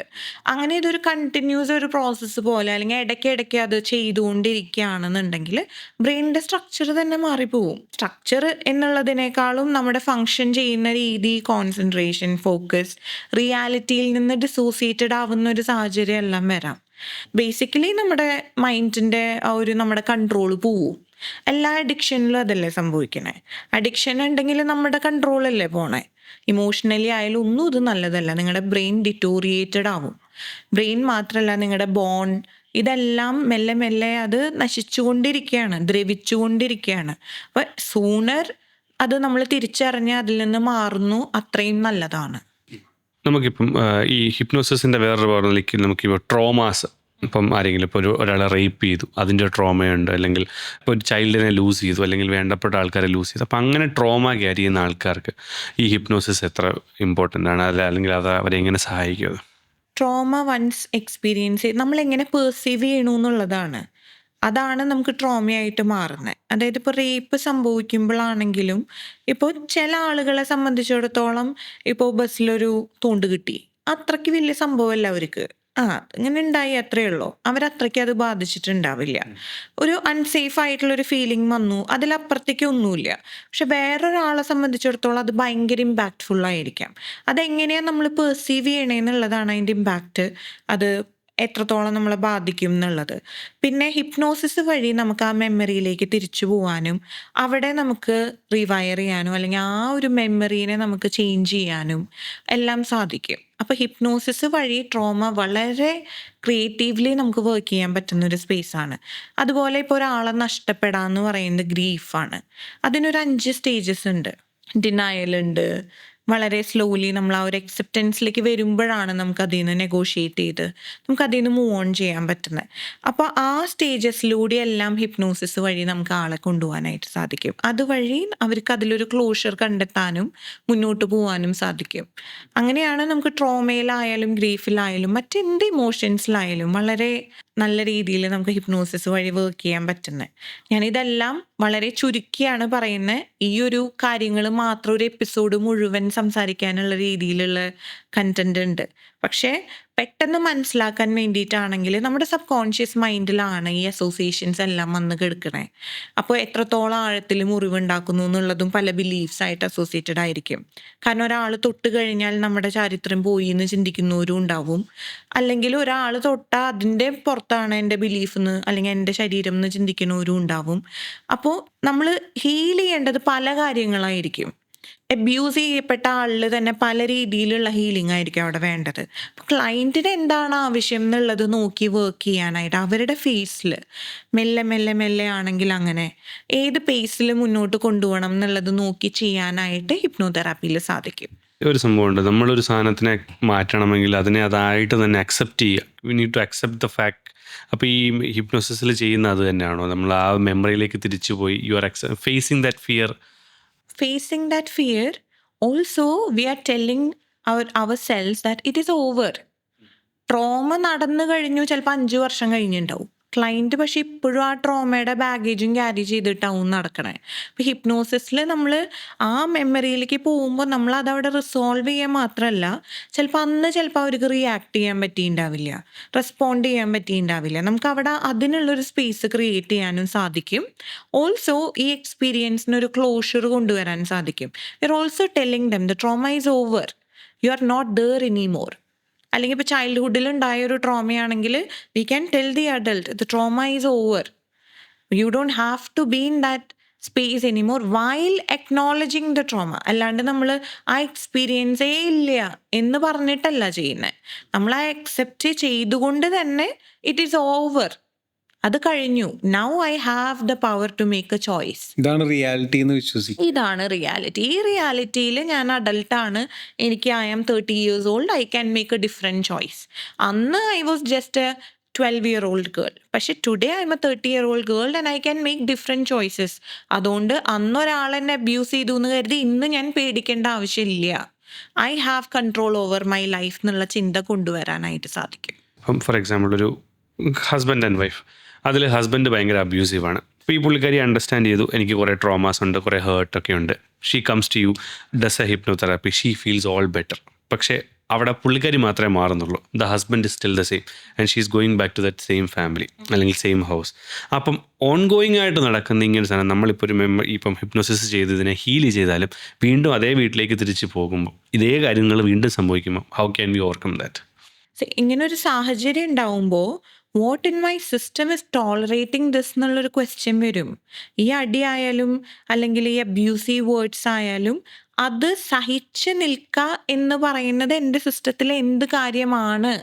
കാരണം ഇന്നത്തെ ജനറേഷനിൽ നമുക്ക് പല ചോയ്സസ് ഉണ്ട്. വേണമെങ്കിൽ ഡിവോഴ്സ് ചെയ്യാം, അല്ലെങ്കിൽ ഹസ്ബൻഡിനെ ഡി അഡിക്ഷൻ സെന്ററിൽ കൊണ്ടാക്കാം. അച്ഛനും അമ്മയാണ്, അച്ഛനും അമ്മയായാലും ആരായാലും നമ്മളുടെ മെൻ്റൽ ഹെൽത്തിനെ ബാധിക്കുന്ന രീതിയിൽ വന്നാൽ നമ്മൾ ബൗണ്ടറി സെറ്റ് ചെയ്യണം.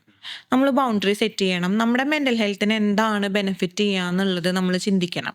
അല്ലെങ്കിൽ പിന്നെ ഇറ്റ്സ് എ ചോയ്സ്. അവിടെ നിൽക്കുക, ഇത് റിസീവ് ചെയ്യുക എന്നുള്ളത് നമ്മൾ എടുക്കുന്ന ഒരു ചോയ്സാണ്. അതിന് പിന്നെ നമ്മൾ അവരെ കുറ്റം പറഞ്ഞിട്ട് കാര്യമില്ല. അതായത് എൻ്റെ അടുത്ത് കപ്പിൾസ് വരുമ്പോൾ എപ്പോഴും അത് വേണോ വേണ്ടേ ഇതെല്ലാം അവരുടെ ചോയ്സാണ്, നമ്മൾക്ക് അതിലൊന്നും പറയാനില്ല. പക്ഷെ അവരതിൽ കണ്ടിന്യൂ ചെയ്യുമ്പോൾ പിന്നെ നമ്മൾ അതിലത്തെ വിഷമം നമുക്ക് വെൻഡ് ഔട്ട് ചെയ്യാം, ഗ്രീവ് ചെയ്യാം. പക്ഷെ അതിലുപരി നമ്മൾ മനസ്സിലാക്കേണ്ടത് ഈ വ്യക്തിനെ സ്നേഹിക്കുന്നത് കൊണ്ട് ഈ ജീവിതത്തിൽ മുന്നോട്ട് പോകാൻ, ഇവരുടെ കൂടെ തന്നെ ജീവിക്കാൻ തീരുമാനമെടുത്തിരിക്കുന്നത് ഞാനാണ്. എൻ്റെ ജീവിതവും ഇവിടെ ഉണ്ട്. മുന്നോട്ട് പോകെ ഇത് നന്നാക്കണം എന്നുണ്ടെങ്കിൽ എനിക്ക് വേണമെങ്കിൽ സ്നേഹത്തോടെ നിൽക്കാം ആളുടെ അടുത്ത്, അല്ലെങ്കിൽ ദേഷ്യവും കാണിക്കാം. പക്ഷെ ഈതർ വേ ഞാൻ ഇവിടെ നിൽക്കാന്നുള്ളത് എൻ്റെ ചോയ്സാണ്. അപ്പോൾ ആ ചോയ്സ് എടുത്തിട്ടുണ്ടെങ്കിൽ നന്നായി പോകണമെങ്കിൽ നിങ്ങൾക്ക് സ്നേഹത്തോടെ അൺകണ്ടീഷണലി നിൽക്കാം, എങ്ങനെ വേണമെങ്കിലും ചെയ്യാം. പക്ഷേ ഇപ്പം എന്നെ ഭയങ്കരമായിട്ട് ഉപദ്രവിക്കുന്ന ഒരു ഹസ്ബൻഡ് അത് ഓൺഗോയിങ് ആയിട്ട് പോയിക്കൊണ്ടിരിക്കുകയാണെങ്കിൽ നിങ്ങൾ തെറാപ്പി എടുക്കുമ്പോൾ നിങ്ങളുടെ ഇമോഷനിൽ മാത്രമേ വർക്ക് ചെയ്യാൻ പറ്റുള്ളൂ. നമുക്കൊരിക്കലും വേറൊരാളെ പോയി ചേഞ്ച് ചെയ്യാനായിട്ട് സാധിക്കില്ല. ഇപ്പം മാത്യു തെറാപ്പി എടുക്കുകയാണെങ്കിൽ മാത്യുവിൻ്റെ വൈഫിന് അഡിക്ഷൻ്റെ ഇഷ്യൂസ് ഉണ്ടെങ്കിൽ അത് മാറണം എന്ന് നിർബന്ധമില്ല. അത് മാറണം എന്നുണ്ടെങ്കിൽ she needs to take a responsibility. End of the day she is an adult. അത് നമ്മൾ തിരിച്ചറിയേണ്ട ഒരു ആവശ്യമുണ്ട് അവിടെ.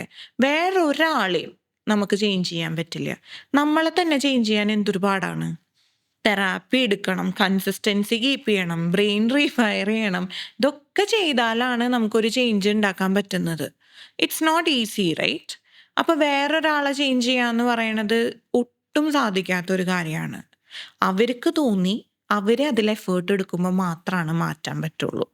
പക്ഷേ നേരത്തെ പറഞ്ഞ പോലെ പാരൻസിൻ്റെ അടുത്തായാലും ഇപ്പം ചില വളരെ ടോക്സിക് ആയിട്ടുള്ള പാരൻസിൻ്റെ കേസസ് എല്ലാം കേട്ടിട്ടുണ്ട്. ഭയങ്കരമായിട്ട് കുറ്റം പറയുന്ന, കമ്പയർ ചെയ്യുന്ന, അല്ലെങ്കിൽ ഭയങ്കര നിന്നൊന്നിനും കൊള്ളില്ല, നിനക്ക് എന്തിനും കൊള്ളാം, നിനക്ക് ആരുണ്ട് എന്നൊക്കെ ചോദിക്കുന്ന രീതിയിലുള്ള, അത് ഒരു തവണ ചോദിക്കുന്നത് കൊണ്ട് അവർ ടോക്സിക് ആവുന്നതല്ല കേട്ടോ. പിന്നെയും പിന്നെയും പിന്നെയും അങ്ങനത്തെ സാഹചര്യങ്ങളിൽ വന്നിട്ടുള്ള കേസസ് ഉണ്ട്. പക്ഷേ അവിടെയൊക്കെ ആണെങ്കിൽ നമ്മളെ സംബന്ധിച്ചിടത്തോളം, ഒരു തെറാപ്പിസ്റ്റിനെ സംബന്ധിച്ചിടത്തോളം ക്ലയൻറ്റിന് ആ വോയിസ് തിരിച്ചെടുത്ത് കൊടുക്കുക, അല്ലെങ്കിൽ അവർ മാറ്റർ ചെയ്യും എന്നുള്ളതാണ് തെറാപ്പി. അതിൽ ചിലപ്പോൾ ഒരു പക്ഷേ ആ ഭാഗം വന്നു കഴിയുമ്പോൾ ചിലപ്പോൾ പാരൻസായിട്ട് ബൗണ്ടറി സെറ്റ് ചെയ്യേണ്ടി വരും, നോ പറയേണ്ടി വരും. ചിലപ്പോൾ ഫുൾ ടൈം എൻഗേജ് ചെയ്തിരിക്കുന്ന കണക്ഷനിൽ നിന്ന് വിട്ടു നിൽക്കേണ്ടി വരും. അതൊക്കെ സ്വാഭാവികമായിട്ട് സംഭവിക്കാം. പക്ഷെ ഇതൊക്കെ ചെയ്തു എന്ന് പറഞ്ഞാലും പാരൻസ് ആർ യുവർ പാരൻസ്. അത് നമുക്ക് ഒരിക്കലും മാറ്റാൻ പറ്റുന്ന കാര്യമല്ല. Ultimately he's your father, she is your mother. അത് നമ്മുടെ മരണം വരെ അതങ്ങനെ തന്നെയായിരിക്കും. അത് അംഗീകരിച്ചുകൊണ്ട് തന്നെ നമുക്ക് വേണമെങ്കിൽ ഒന്ന് സ്റ്റെപ്പ് ബാക്ക് ചെയ്യാം. അത് അംഗീകരിക്കുക എന്നുള്ളതിൻ്റെ അർത്ഥം അവർ ചെയ്യുന്ന കാര്യങ്ങളെല്ലാം അംഗീകരിക്കുക എന്നുള്ളതല്ലല്ലോ. ആ വ്യക്തിയെ സ്നേഹിച്ചുകൊണ്ടും അംഗീകരിച്ചുകൊണ്ടും നമുക്ക് ബൗണ്ടറി സെറ്റ് ചെയ്യാം. നമുക്ക് സ്നേഹിക്കാം. സ്നേഹിക്കുന്നതിന് ഒരു കുഴപ്പമില്ല. നമുക്കിപ്പോൾ ഈ പറയുന്ന പാർട്ട്ണറിനെ ആയാലും നമുക്ക് സ്നേഹിക്കാം. പക്ഷേ ബൗണ്ടറിയും അവിടെ ഈക്വലി സെറ്റ് ചെയ്യാനായിട്ട് നമുക്ക് സാധിക്കും. നമുക്ക് അവരെ ചേഞ്ച് ചെയ്യാൻ പറ്റണം എന്നില്ല, പക്ഷെ നമുക്ക് അവരെ സ്നേഹിക്കാം. അപ്പൊ ശരിക്കും നമ്മളെ കാണാൻ ശ്രമിക്കുക എന്നുള്ളതാണ് ഇതിൽ നിന്ന് മനസ്സിലാക്കാൻ പറ്റുന്നത്. അപ്പം thank you so much Sandra. ഇത്രയും ഇൻഫോർമേറ്റീവ് ആയിട്ട് ഒരുപാട് കാര്യങ്ങൾ നമുക്ക് ഈസി ആയിട്ട് മനസ്സിലാകുന്ന രീതിയിൽ പറഞ്ഞു തന്നു. Thank you so much. Thank you four having me.